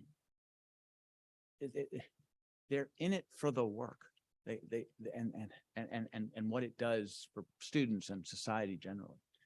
And so there's a natural, in my view, instinct when there's less, people try to do more with less. And so you hear, and they're real. You hear not just the stories, but can see the pain, frankly, and the suffering of people doing the jobs 2 and 3 people who are no longer available, taking on additional responsibilities. That's real. And it is as real as our financial circumstances, which suggests that we're not going to grow anytime soon. So the question I always ask, and I listen and I hear, and it's painful to listen to, and I feel it close to home, is what latitude, if any, do you have to redesign the work? How are there things that we're doing? The most precious resource is time. Are there things that we're doing that we don't any longer need to do? Are there things that we're doing that we need to do, but that we can do them differently? It goes back to that innovation thing. And it's, again, I love money. I'll continue to advocate. I love doing that. It's not about that alone. We have to evolve to keep up, to stay current, to stay relevant, and in this instance, to stay sane, to stay healthy. right? So it comes back to evolution, innovation, whatever you want to call it. And what's interesting is when I have those conversations, the answer is typically no. People don't feel like they have the time even to think about how they might redesign the work in their particular area. And it's a real, to me, it's a problem because we're a people business and our most precious resource are our people, and they're passionate and wonderful people. So we want to look after them. And it's also important because we have to not just reduce that, those bars have to come back to where they were and hopefully get lower. But we want people to be engaged in their work so that they're good and even better at what they do, and enjoying it will show up in the results that we get in terms of moving the numbers that we all want to move. So, I wanted to tie this line, this slide, which in some ways doesn't surprise me because of where we are in time, but it resonates. And as I look at it, I hear the voices of the people that I'm speaking to who are experiencing suffering. This is the data that excites me, Kate. So part of my research agenda is job satisfaction and burnout among faculty, an area that is sorely under-researched. And I just want to point out on this chart that faculty are consistently your lowest separators, if you will, right? So we are your constant. We are the people that stay, whether you want us to or not, for a long time on our campuses, right? And yet yesterday we talked a lot about ways in which some of our universities are balancing their budgets through faculty cuts. And I think that we really have to think about that, right? In that students are coming to our universities because of the relationships they have with faculty. Yes, they have relationships with staff as well, but we have opportunities to spend a lot of time with our students through classroom time. Advising, as Derek said, is a part that many of us take very seriously because we care about the future of our own professions, and that these students will be the future leaders of our professions, especially in social work. I take that very seriously because you all might need a social worker one day, and I want them to be the best social worker out there. So I invest in them hours to make them a quality, ethical social worker for you and your family in the future. And so we have to realize the value added that faculty bring to our campuses, and yet we need to make an investment in them, right? To reduce this burnout for all of our staff as well, right? But especially for faculty, because as we're seeing, there's an increase in that percentage. We didn't have over 2% of faculty voluntarily separating since 2015, 16, 17. But here the pandemic, and we know that it's been stressful for everybody, the pandemic, but we need to make sure that we're investing in our faculty and not just making changes to budgets based on reducing faculty numbers to meet a ratio. So we need to make sure that we're paying attention to the story that this data is telling us. I have a question for Dan. Given that we're seeking cultural change in terms of how we approach the job of educating students, and that we are dealing with students that kind of approach this from maybe a way that traditionally we don't view it. Since we're looking for cultural change, though, shouldn't we expect certain people to say, well, that's not what I signed up for. I didn't, I took this job because I thought it was X, and now you're asking me to do X and Y, or you're asking me to do Y instead of X. So shouldn't we expect a certain amount of voluntary separations and not necessarily look at that as a bad thing? So I would say 100%, but I would then ask the follow-on question. Have we been clear about our expectations? And if we provided the support that people need to evolve? And and having been clear about expectations and providing support that people need to evolve, if people will make it a personal decision, that's not my gig. Absolutely. Yeah, you would expect to see that. You would expect to see turnover. And we don't have enough information about the actual levers to address that question. And I'm not suggesting that we shouldn't be doing everything we can to train someone to do something slightly different than what or maybe significantly different than what they were previously, how they were previously conducting their job. But I just think that you're asking for a change. Yeah. And I think some people might say, I'd rather, not. I don't think it's, a crazy thought that someone might say, Well- well, I don't really want to make that change. I'm going to go find something else to do. And that's why I was making that point. This is a collective accountability, right? There's an accountability for leadership to say, this is what we expect. Here are the supports, and there's accountability. So, we talk about reduction in the number of faculty and staff. That's an enrollment driven thing. There's not as many students around. We don't have. Ugh. So there's that, right? So and it turns out that as you get smaller, you have to work differently. Those two things go hand in hand. It is. So how do we come to that collective understanding? Yeah, sure, we can complain about the world. And now we got to move forward. Come to that collective understanding and apply ourselves in a way that allows us to evolve work so that it is as productive as it needs to be in terms of delivering for our students. We are not going back to 1950. We are not going back to 1990. We're not going back to 2019. We aren't. And I'm sorry, I feel that too. I know many people do. I would love to go back to 2019. I would love to go back to 2016 because my kids would be home. Mhm. Well, some days I would. But we're not. And so how do we embrace change? It's okay. And not dig in on all the things we've always done. I will leave with one anecdote. I have been told so many times in 5 years, 1 month and 14 days, but who's counting? Oh, you can't do that. We can't do that. And so every time I dig into it, is it a law? No. It's rarely even a policy, but sometimes it's a policy. But when it's a policy, it's our policy. Sometimes it's a contract thing, but then it's our contract. So what do you mean we can't do it? Is it we can't do it or we're not willing? And how do we get to that collective will? Want to move numbers, want to serve the state. We all do. How do we come together on that proposition? That's why money is not enough. Money is always good. We need more. Our students need more. But that isn't going to address the challenge. That'll just provide us with more money. All right.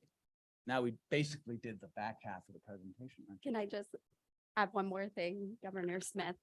I agree. Change is constant, right? We cannot get away from that. People are leaving jobs all the time, but think about it in terms of financial sustainability.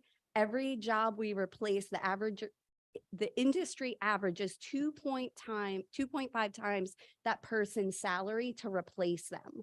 And that's across all industry. When you look at higher education and you think of all of us with terminal degrees on search committees, or right now we have a search going on for a dean, there's 2 deans on that search. So in higher education, the cost to replace an employee are even higher than industry average. So when we're thinking about the fiscal sustainability of the system, we should want to keep our employees, the good ones.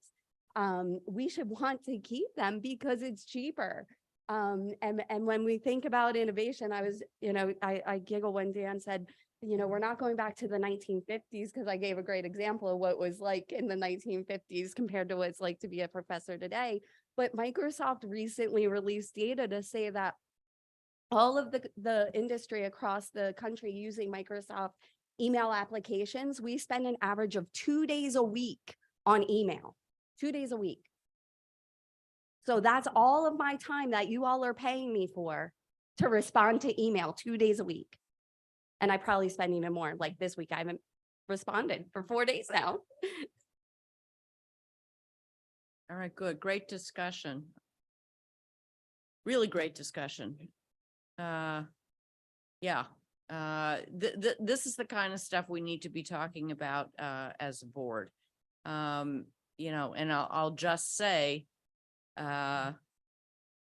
this is a rich discussion because there are facts and circumstances and the future to look toward and existing conditions and a whole culture and all of these other factors coming in.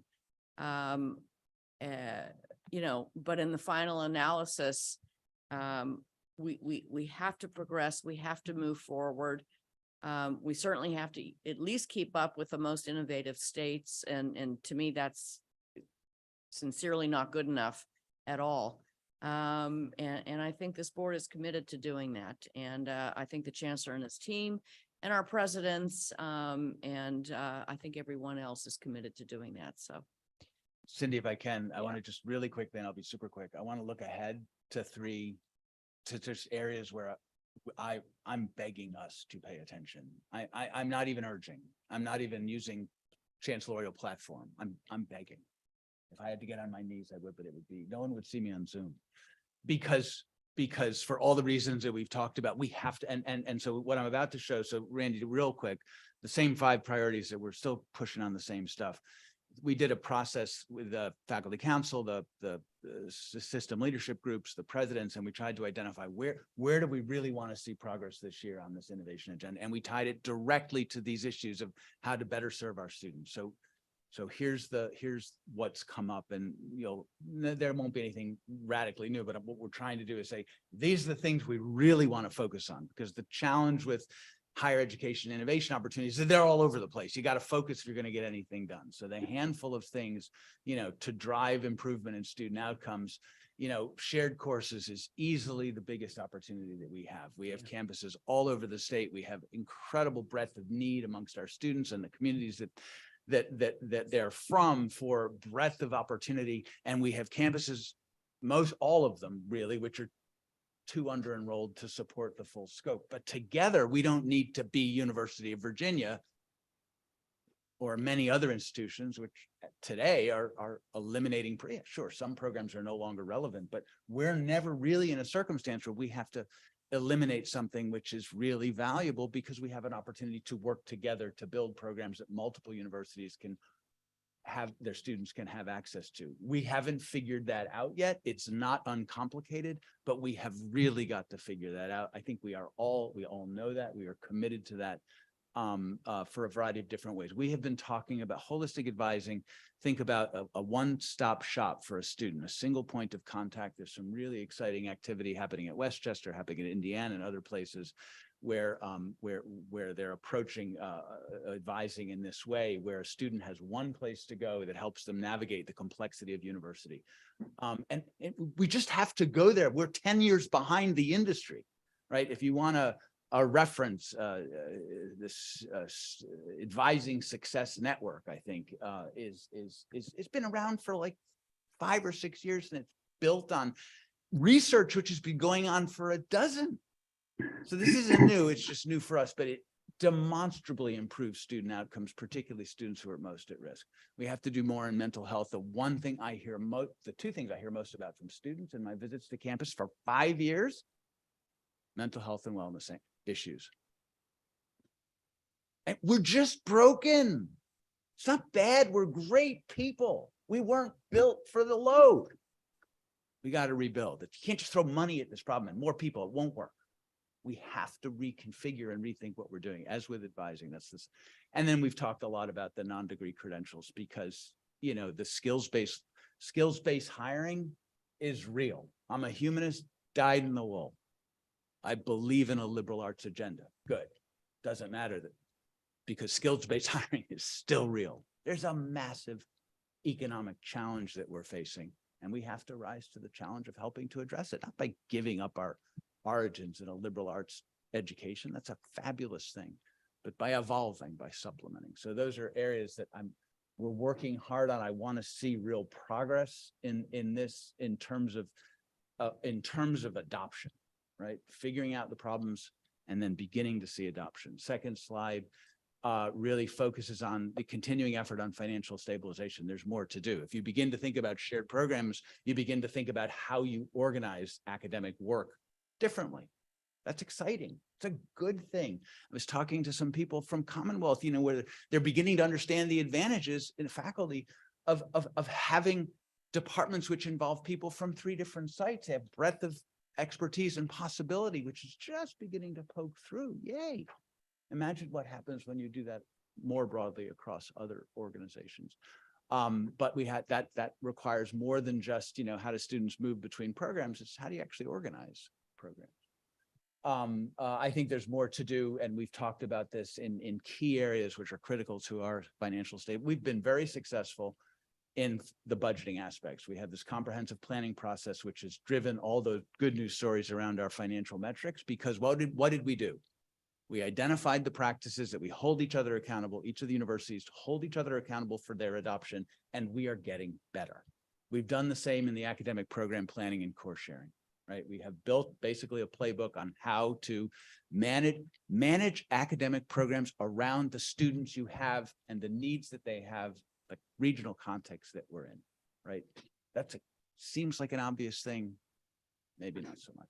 So build a playbook, provide the training. We're moving into enrollment management, as you know, to build a set of best practices, expect each other to adopt them, put the supports in place. This is an investment in our people, in these cases, mostly administrative roles. Go to the next slide real quick, Randy. Obviously, there's some additional infrastructure investments that we continue to make. The one SIS, as you know, drives shared programming. A couple of other things on that list drive our capability with non-degree certifications, and we've got to figure out how to innovate. Innovation, good discussion again with the faculty council. Chancellor just can't say, go innovate. Turns out presidents can't do that either. It's how do we align around the areas where we want to focus our attention and then engage the people who are deep into the work in figuring out how to redesign it. That, to me, is the cultural. There's some interesting opportunities that we're going to explore, how to connect people with each other and with good ideas in a more immediate way. There may be some technology solutions, but how do we support ourselves and our employees, enlisting them in the changes that we know we need to make in order to continue our mission? So those are the kind of areas that I'll be watching over the next year. And I look back, I don't think they're going to show up in terms of, financial data or student outcome data, because this is really a build, and it may be a multi-year build activity. But I hope to see significant movement in these areas, which sort of emerge through a consultative process as the ones that we know we need to focus on.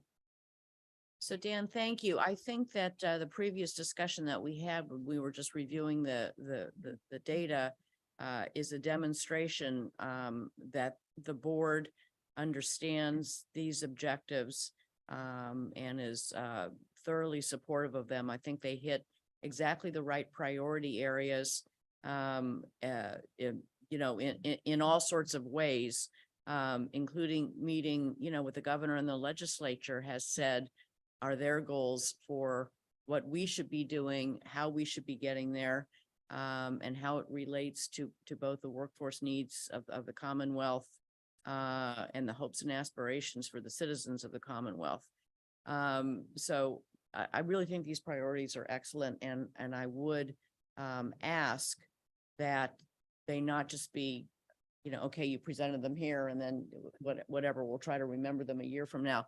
I really would like to see at our quarterly meetings this year, some kind of let's just go back and see where we are in each of these, and where are there course corrective actions that need to be taken, or further investment, or what have you, because focusing on these priorities, and I agree with you, they're very likely multi-year. I think that's our priority as a board. So was there any further comment on the goals themselves? Okay. Good. Nothing on Zoom.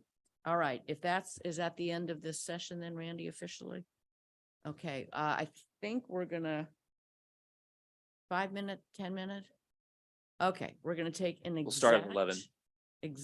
Okay. 9 minutes. 9 minutes. 9 minutes. If you have the clock, put it on. It's not working today. Okay. It's not working today. Okay. 9 minutes.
All right, Madam Chair, I think we can begin.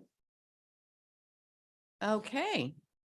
Welcome back. I hope everybody had an enjoyable 9.3 minute break. I know I did. All right, the next item on our agenda is the University Success Committee meeting. So what we are now doing is going into this committee session. Only committee members of the board are allowed to actually vote on action items, but all members are encouraged to ask questions if you have them. And then that's going to allow us, if you ask your questions now, for us to move these items through more expeditiously when they come for ratification before the full board. So now let me turn this over to my wonderful colleague, Larry Skinner, Chair of the committee, and ask you to please moderate the University Success Committee meeting.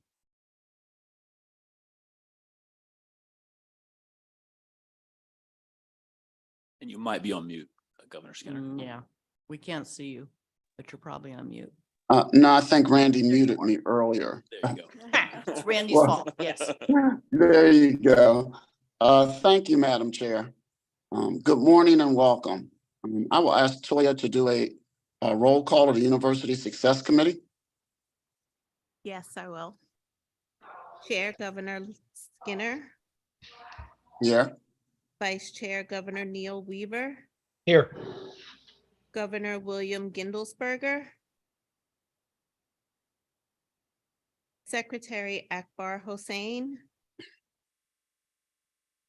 Designee Steve Diatori. He's on. He's on. Thank you. Representative Brad Roy, Here. Governor Daniel Klingerman, Here. Governor Skylar Walder, Here. Governor Janet Yeomans, Here. Cynthia Shapira, Here. and President Charles Patterson. That completes the roll. Thank you, Toya. You're welcome. The items for consideration by University Success Committee today are items that come before the board every October. These include the approval of the system's current year budget and the upcoming 24-25 appropriation request. Regarding a third item, the capital budget, in light of the fact that the system did not yet receive its capital authorization, and given the capital budget is still pending final passage, we are going to table this capital motion until a later date. The first item on our committee agenda is the approval of the final 2023-24 final budgets. The board had the opportunity to review preliminary budgets in July as part of the new steps taken to increase visibility to university projections. This is aligned with the July board resolution surrounding the board's fiduciary responsibilities. The universities have now submitted updated and final budgets, and I would like to turn it over to Molly to walk us through the budget item. Molly? Great. Thank you and good morning. The 23-24 budget reflects the work universities have undertaken to pursue their financial sustainability goals.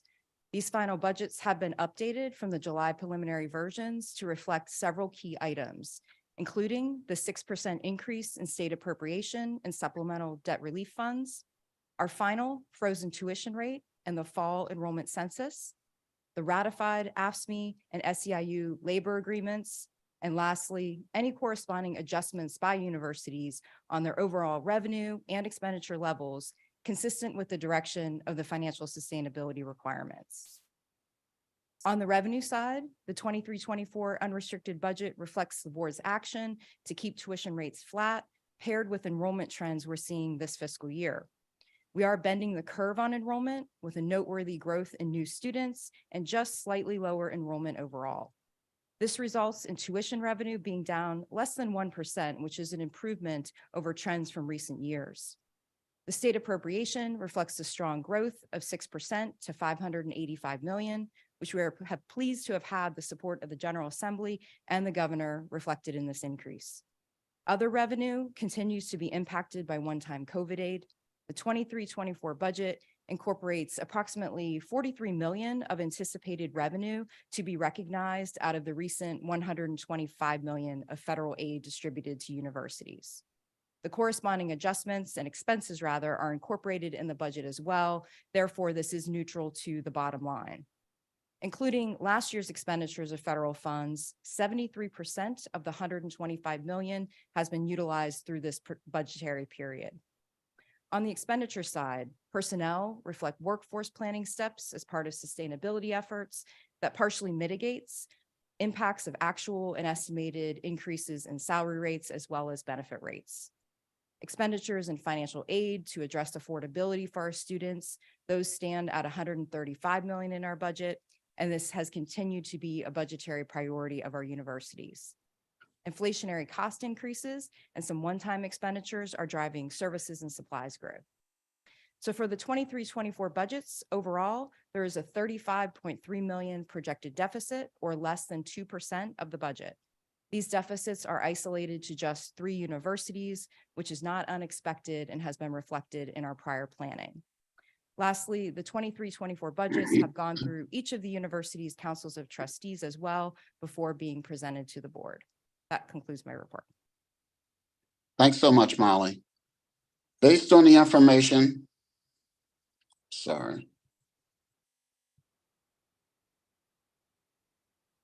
Based on the information that was just shared with us as outlined in the board materials, I move that the committee recommends the Board of Governors approves the fiscal year 2023-24 final annual operating budgets for state system universities and Office of the Chancellor reflected in attachment 1.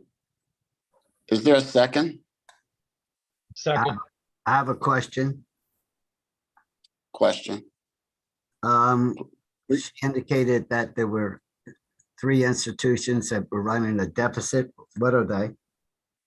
Sure, I can address that. The 3 institutions are Penn West, IUP, and Commonwealth, and those are outlined, included in the materials published. We have 1-page budgets for each institution. Thank you. You're welcome. Okay, all in favor, say aye. Aye. Aye. Any opposed? No hands on Zoom. Thank you. We'll move forward to the next item. The second item is approval of the ENG appropriation request. Before we turn to the appropriation, I want to thank the Governor and the General Assembly for the 6% increase in appropriation for this fiscal year. The impact of this increase can be seen in the budgets Molly just presented. With the increases in appropriation over the past 2 years, we have been able to keep tuition affordable while our universities continue to serve the needs of our students. We are seeing the impact of our 6 years of tuition freezes with our improved enrollment this fall. I would also like to thank the universities for everything they've been doing to help our students succeed. This year's request will be reflective of what is required to address inflationary increases and to do so in a manner that protects students from potential cost increase. I would like to turn it over to Molly again to walk us through the appropriations request discussion. Our 24-25 funding request reflects the extensive efforts put into system redesign over the past few years. As I just discussed in the budget area, our universities have made significant progress in addressing their financial sustainability, all while maintaining commitment to keeping education affordable to students and their families. This dedication has been evident through 6 consecutive years of frozen tuition rates, as well as increased institution financial aid. This year's funding request takes into account the necessity of addressing inflationary increases while safeguarding students from potential cost increases. The proposal presented to the board is for a 6.5% increase, amounting to 38 million more than last year's allocation. To evaluate the impact of projected inflation estimated by the Congressional Budget Office next year to be down to 2.6%, we determined that 38 million would be required to cover this increase across our revenue sources, including tuition and appropriation. So in line with our steadfast commitment to minimizing costs for students, we are seeking the 38 million increment through the state appropriation. This approach, if supported by the General Assembly and the governor, would enable the board to maintain flat tuition rates for our students and their families when it comes time to take that action next year. In total, this requested increase brings the entire appropriation before the board to $623.7 million. Thank you. Thanks again, Molly. Based on the information that was just shared with us as outlined in the board materials, I move that the committee recommends the Board of Governors approves fiscal year 2024-25 E&G appropriation request of $623.7 million, or a $38 million and 6.5% increase. Is there a second? Second. Any discussion? All in favor, please say aye. Aye. Thank you all. As I noted earlier, given the capital budget is still pending final passage and the system has not yet received its capital authorization, we are going to table the third item, the capital motion, until a later date. Madam Chair, that concludes the work of the University Success Committee. Thank you very, very much, Chairman Skinner. I appreciate that. And now we will take up the committee actions that were previously discussed as a full board.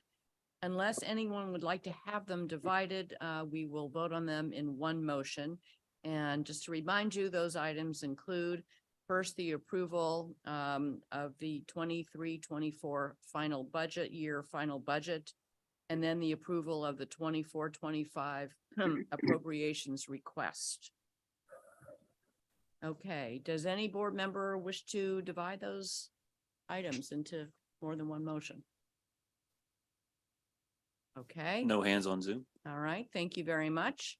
Then is there a motion to approve today's committee moved. actions? Thank you very much. Is there a second? Second. Again. Any discussion by the board? Pause for Zoom. No hands on Zoom. All right, thank you. All in favor, please say aye. Aye. Aye. Any opposed? No hands on Zoom. All right, thank you very much. The motion carries. All right, next item, we will now hear from Dr. Denise Pearson, who is bringing forward policy updates as part of our effort to review all board level policies through an equity lens and to revise them as needed.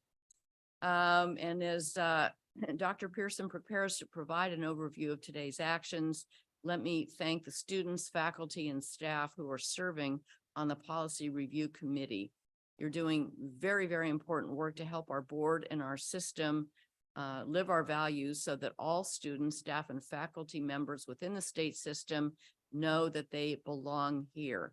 So let me now turn to Dr. Pearson to present these action items. Thank you, Madam Chair. I appreciate this opportunity to provide this brief update. I too want to thank the Policy Review Committee for their dedication and hard work. And I want everyone to know that we have come this far and will continue to go even further to promote a healthy policy environment because of each and every one of them. With regard to the policy review update, you may recall that the board during the April meeting asked us to reconsider the timeline for completing the review process for the 22 policies the Policy Review Committee initially reviewed and offered recommendations to the policy custodians. The policy custodians, fortunately, were able to modify this timeline for completion of the policy review and moved forward to consider 7 of the initial 22 policies submitted to them by the Policy Review Committee, including their recommendations. 3 of those policies are being presented to the board today for approval, and you can find those policies in your board materials. The first policy, Policy 1985-07-A, Management Performance and Reward Programs.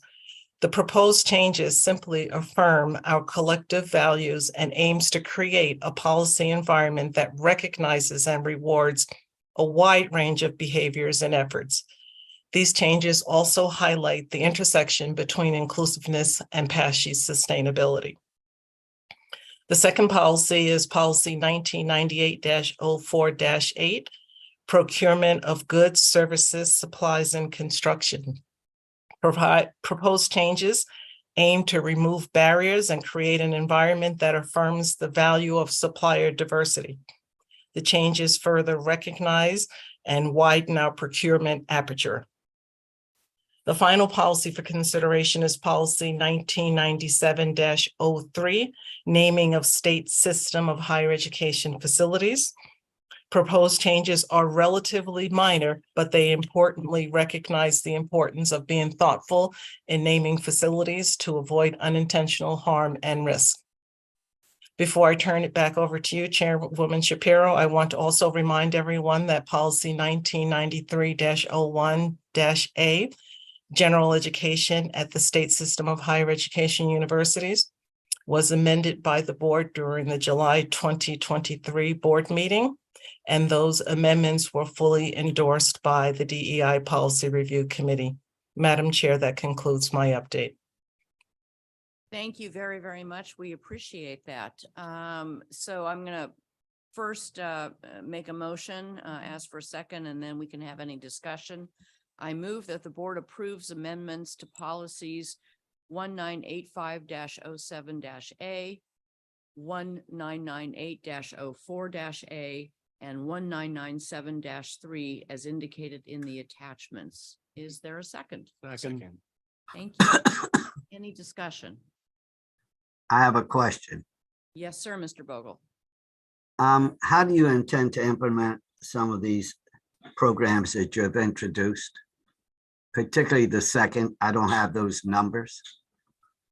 Go to the second. Dr. Pearson, do you want to address that first? Sure. So how we plan on implementing it, and you're talking about the procurement of goods and services. Am I correct, Dr. Vogel? That is correct. Awesome. So, you know, the proposed changes really provide an environment for us to strengthen our efforts around access, awareness, education. And what we have found is that vendors who have been historically, I don't want to say excluded, who historically have not participated in our procurement programs, it's not because they didn't want to. Oftentimes we found that there was a lack of awareness, a lack of information, a lack of education about how they could actually get in the system, if you will, and do business with PASHE. So when you talk about how are we going to implement it, Sharon Minix, her team is already working really hard to build an infrastructure that includes outreach, Governor Bogle, to a wide range of suppliers to increase our diversity. So it's really, let me just summarize it by saying it's really not an issue of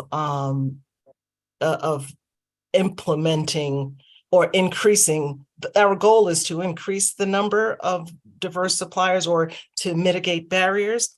But we know that the beginning of that involves awareness building, education, and just making ourselves available through outreach to a wider range of suppliers.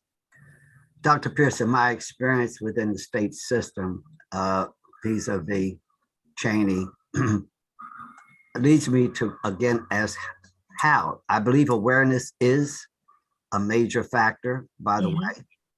So therefore, I'm concerned, what are we going to do different?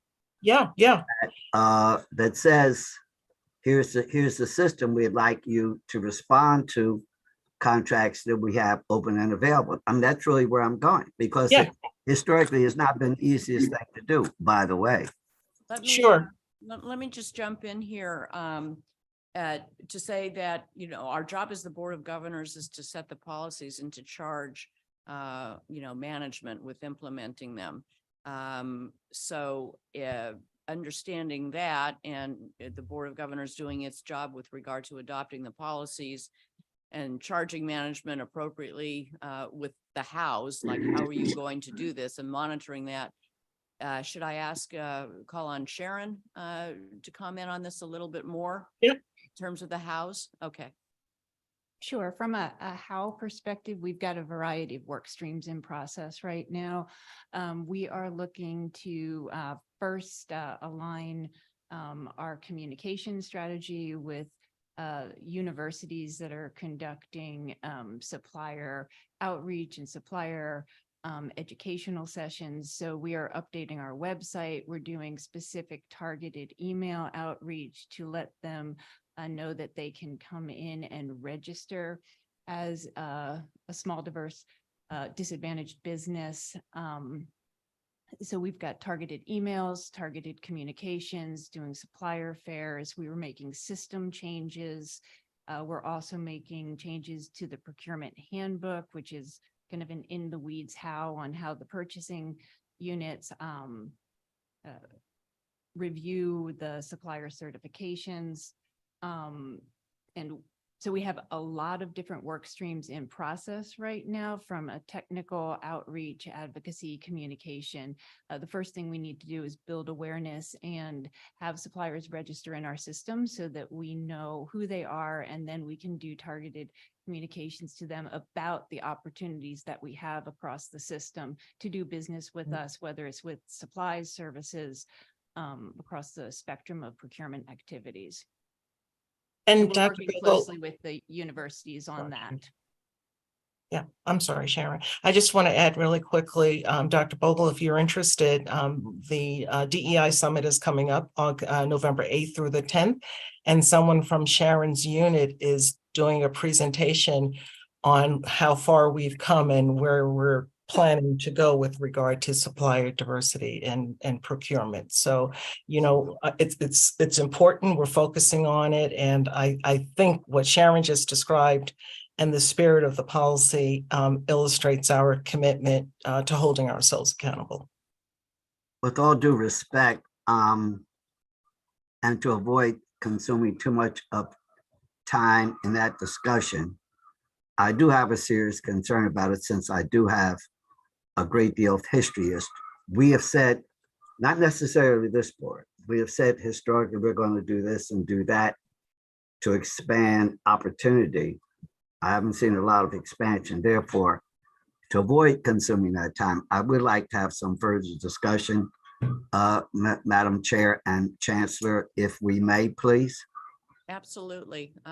We can, yeah, we can do it one of two ways. I mean, we obviously invite you to speak more with Sharon and her team offline, right, to get more details. You know, it's something we should be monitoring. So, you know, we'll go back and we'll take a look and we'll see how these both the policy changes and the actual procedures, right, the steps to be taken to implement the policies are having an impact, and we can certainly monitor that. But in the meantime, yeah, we're, you know, invite you to continue the conversation most immediately offline to get more detail. I do believe that the administration is moving in the right direction, so this is not intended to be misunderstood. Let's be clear about that. Absolutely. Absolutely. It's the right question to ask and the right thing for us to be doing. Thank you. Thank you. Further discussion on the amendments to the policies that are before the board? No other hands on Zoom, Madam Chair. Okay, very good. I will call it to a vote then. All in favor, please say aye. Aye. Aye. Aye. Are there any opposed? Thank you very much. The motion carries. And I believe our final order of business, okay, but extremely important order of business is to offer a few resolutions and recognize and honor some incredible colleagues who have provided important service to the state system. We do want to honor Jeff Hawkins, who recently retired as chief counsel for the state system. And we will be doing that, I think, at a future meeting, hopefully at the next meeting. But Jeff, thank you so much. We're sorry to see you retire, but happy for you yourself. And we look forward to doing this more formally. Our next resolution is to honor Cody Jones, who until recently served as our strategic relations officer. I believe Cody is joining us via Zoom. Yep. All right, and so let me first read this resolution in your honor, Cody. Whereas Cody Jones served as Chief Strategic Relations Officer for the state system of higher education, staunchly advocating for our system universities that serve more than 80,000 students across the Commonwealth. And whereas he helped transform our relationship with the Pennsylvania legislature, enhancing our partnership with the Commonwealth and increasing investment in our state system universities. And whereas he was pivotal in drafting and securing landmark legislation that provided the state system with the authority to redesign itself for the future. Therefore, be it resolved that the Board of Governors proudly recognizes Cody Jones for his dedication to the state system and hereby honors his contributions in advancing the cause of public higher education in Pennsylvania. And by voice acclamation, I move approval of this resolution. All in favor, please say aye. Aye. Yay, Cody. Well, thank you, Madam Chair. Looking good, Cody. I assume that's a picture of you, portrait of you on the wall. We would love for you to say a few words. That's my dad, but yeah. It's a spitting image. So I was going to walk through some of the accomplishments, but you just knocked that out of the park. What I do want to do is make sure that everybody knows how much of a team effort this has been. I am nothing without a team. My team crushed it for 5 years. And we completely revamped everything that we'd ever done. And so I want to call them out specifically, if you don't mind, giving me 3 minutes, maybe. But Alicia, you've been so incredibly capable and direct, especially when it comes to project management. I think I would have been lost without you as we went through this process. Jennifer, I cannot express how good you are at your job. You anticipate, plan, and produce like nobody's business. And I have actually learned a lot from you. So I'm grateful for that. Kevin, this will be a shock to nobody, but you're easily the best hire I ever made in my entire career. So I appreciate all that you've brought to the system, courtesy of your hiring. It's been really remarkable, the transformation that we've seen from a media relations perspective. And Steve, if I'd been the one that actually hired you, I would put you up there with Kevin on the level of hires. You've done incredibly good work in a very short period of time. And your perspective has always been appreciated. So I just really appreciate that. So I said I wouldn't be long-winded, but I've already been long-winded. So I'm gonna shut it down there. Chair Shapira, I appreciate your trust in me. David Mazur, I appreciate your trust in me. Sam Smith, I appreciate your trust in me, but also to my colleagues, I hope that we will continue to have the kind of relationship that we've established over the last several years. So, and that extends to the board as well. So I'm going to shut it down there because I could continue talking for like 15 minutes, but I'm not going to do that. So. And Cody, we know you could continue to talk another. No, we're just, okay. Well, we are going to move on, but thank you again. Just incredible service. You just were so instrumental in the turnaround, of this whole thing. And I've loved getting to know you over these years as well. And now we have a resolution, again, very teary-eyed on my part, to honor Allison Jones, who has just rotated off the Board of Governors. And I understand Allison is also joining us via Zoom. And Allison, here you go. This resolution is in honor of you. Whereas Allison A. Jones served on the Board of Governors for the state system of higher education as designee for Governor Tom Wolf, and then as a general appointee. And whereas she was a strong partner with the board as it undertook major system redesign efforts, providing insights from the perspective of the administration. And whereas Allison was a vocal advocate for the system, which led to historic investments that provided greater financial stability for the universities while keeping tuition flat, as she served on the board every year. Therefore, be it resolved that the Board of Governors proudly recognizes Allison A. Jones for her dedication to the state system and hereby honors her contributions to advancing the cause of public higher education in Pennsylvania. And again, by voice acclamation, I move approval of this resolution. All in favor, please say aye. Aye. Aye. Allison. And now Allison, we would love it if you would say a few words. Well, thank you, Madam Chair, and thank you to the board.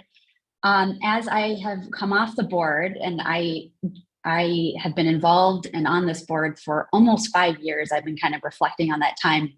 And your resolution highlighted a couple of the things that we've taken on during that time. You know, I joined at the very beginning of the system redesign process, and we navigated COVID and university integrations and budget challenges and historic investments in the system.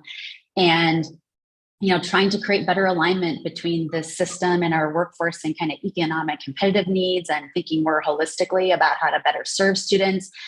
And all that to say, along the way, we've had as a board to make sometimes very difficult and sometimes unpopular yet courageous decisions, you know, based on what we think is in the best interest of both the system and our students in the short and long term. And I've been really honored to be part of that process and being part of those deliberations. And one of the things that I have really appreciated is that this board, we all come from different appointing authorities, different perspectives, but we have been able to develop really collaborative and positive working relationships and have been able to navigate difference through all these things. So I want to thank you, Chair Shapira, for your partnership and collaboration, the Chancellor and his team, my fellow Board of Governors, the university presidents, and like our broader PASHE community, our students, faculty, staff, alumni. I've been really honored to be part of this community. And even though I won't be sitting around that table anymore, I will be following along and supporting and advocating for you all in the system from another vantage point, because I really believe deeply in the power of public higher education to be a pathway to opportunity and economic mobility in general, but in particular in this Commonwealth. So thank you all, and I'll miss you all and the work. Thank you, Allison. We will miss you as well.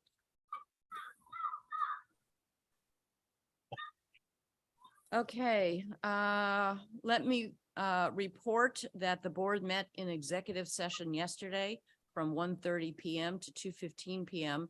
to discuss contractual matters. Before we adjourn, is there any other business to come before the board? Yes, Mr. Roy, yeah. Thank you, Madam Chairwoman. I think we did the right thing with the mergers. I think that's something that needed done. And I think it's been good that we did that. And I stand by our decision to do that. One thing that's been concerning me for months and months is at the merged universities, there's still a lot of signs reflecting the old names. It's just kind of confusing. All the, Edinburgh University signs, they should say Penn West Edinburgh, especially right on the entrances of campus. Same thing here. And I really think that we should stand behind our, the name Penn West, the name Commonwealth, highlight the name of the exact campus, Penn West Edinburgh, Penn West Clarion. But I just think there should be some kind of a plan to get the signage consistent with what the name of the universities are. I think that's an excellent and very valid point. It's representing us still moving forward in this journey. Derek, did you have something specific to add? Yeah, from being at Penn West, so they are like working to slowly remove some of the signage. However, to some of the students and to alumni, that is our secret for right now. So we're slowly getting to the process of removing signage, but there are some things some things are gonna have to be digged out of the ground and stuff like that. So that's also financial responsibilities too. But I think that keeping California, because we've said with integration that we want to keep our same campus identity. I feel like if we were to just scratch things out right away, that we are losing that campus identity for right now that our students are holding on to. Especially like for me, for instance, because I came to California, but I love Penn West, so I could see both sides. I definitely think that they're working on both. Yeah, the answer is yes. Yes, yes to both. The cultural change will follow, right? The legal and entity and institutional and accreditation, the technical matters that happened. I think that frankly, in a few years, we'll have students who came to Penn West and came to Commonwealth University, right? So a lot of this is going to happen naturally. We'll have new faculty that come in and new trustees, et cetera. And so that will help evolve this as well. And in the meantime, living in Western Pennsylvania, I have to say, I see ads on television and billboards, and they are all about Penn West. So at least in the West, if not on campus per se, as Derek said, there are other issues involved, including financial issues. But I do see that branding happening, certainly. But it's a good point, and I'm glad you raised it. And that, like Dan, the issue we were talking about earlier, the future, we've got to embrace it, and we have to just move forward and accept the future that we are creating for ourselves. We are creating our own vision and our own future for this system and for our students. Anyone have anything further to add to Mr. Roy's comment? Madam Chair, if I may, and thank you Please. for those comments, Governor Roy. The decision we made at Commonwealth University is as signs needed to be replaced based on their life cycle, we will replace them. We were not going to dedicate dollars and take those dollars away from student scholarship and serving scholarships and serving the needs of our students in the favor of signage. I hope everybody agrees with that, because that's the only way we can continue to attract more students to our campuses. Thank you. If I could also just add and Derek did a wonderful job describing the situation at Penn West, California. And in a similar vein, Penn West has done a lot in terms of the sort of flags you plant in the ground and other signs that are a more affordable way to start getting the Penn West brand everywhere. We actually have already engaged with PennDOT. We had dollars already planned to start changing all of the signs. You actually have to pay for that, we found out. And so we're getting all that change. That'll be coming in time. And so the point is well taken, but Derek's point is really critical too. I think the transition will work well for the timing of the new students coming in and the processing through the graduation completion pipeline of the students we currently have. So, stay tuned and we're working on it. I don't mean to belabor the point, but don't some signs last for like 10 or 20 or 30 or 40? I mean, we have a Arby's in Meadville. It has one of the traditional, there's only one in the whole country, the big cowboy hat, it's 50 years old. If we wait until signs need replaced, I mean, there could still be signs up. 20, 30, 40 years from now. Well, I understand it's hard to change them all at once, but I just think that the name of a place should be on the sign, not what the name used to be. That's just what I'm saying. Can I think that with that too, I mean, for instance, I mean, we're at Bloomsburg campus right now. To us, this is Commonwealth University of Bloomsburg, but this is still, people are going to say it's Bloomsburg. And that's another thing. So like, we still like, I mean, we call it Cal U, but now we just call it, we're at California. So I think that like, I think the process of there could be more things that allude to Penn West, but I still think keeping those similar like names. Cause like, I'm not just at Penn West, I'm at Penn West, California. So keeping that California aspect to my campus is really what I want. Same with how Edinburgh students, they want Edinburgh. Clarion students, they want Clarion. We are all Penn West still, but we have those separate entities. And I think that that's still high. We need to highlight those separate entities and not just make it so we're all big one big university, if that makes sense.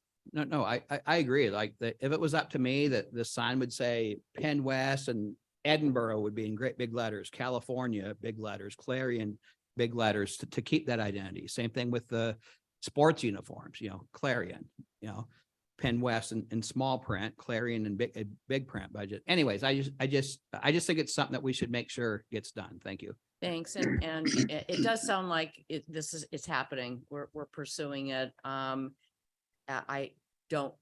I would bet in 50 years when I am still here chairing this board, no, I'm just kidding, that,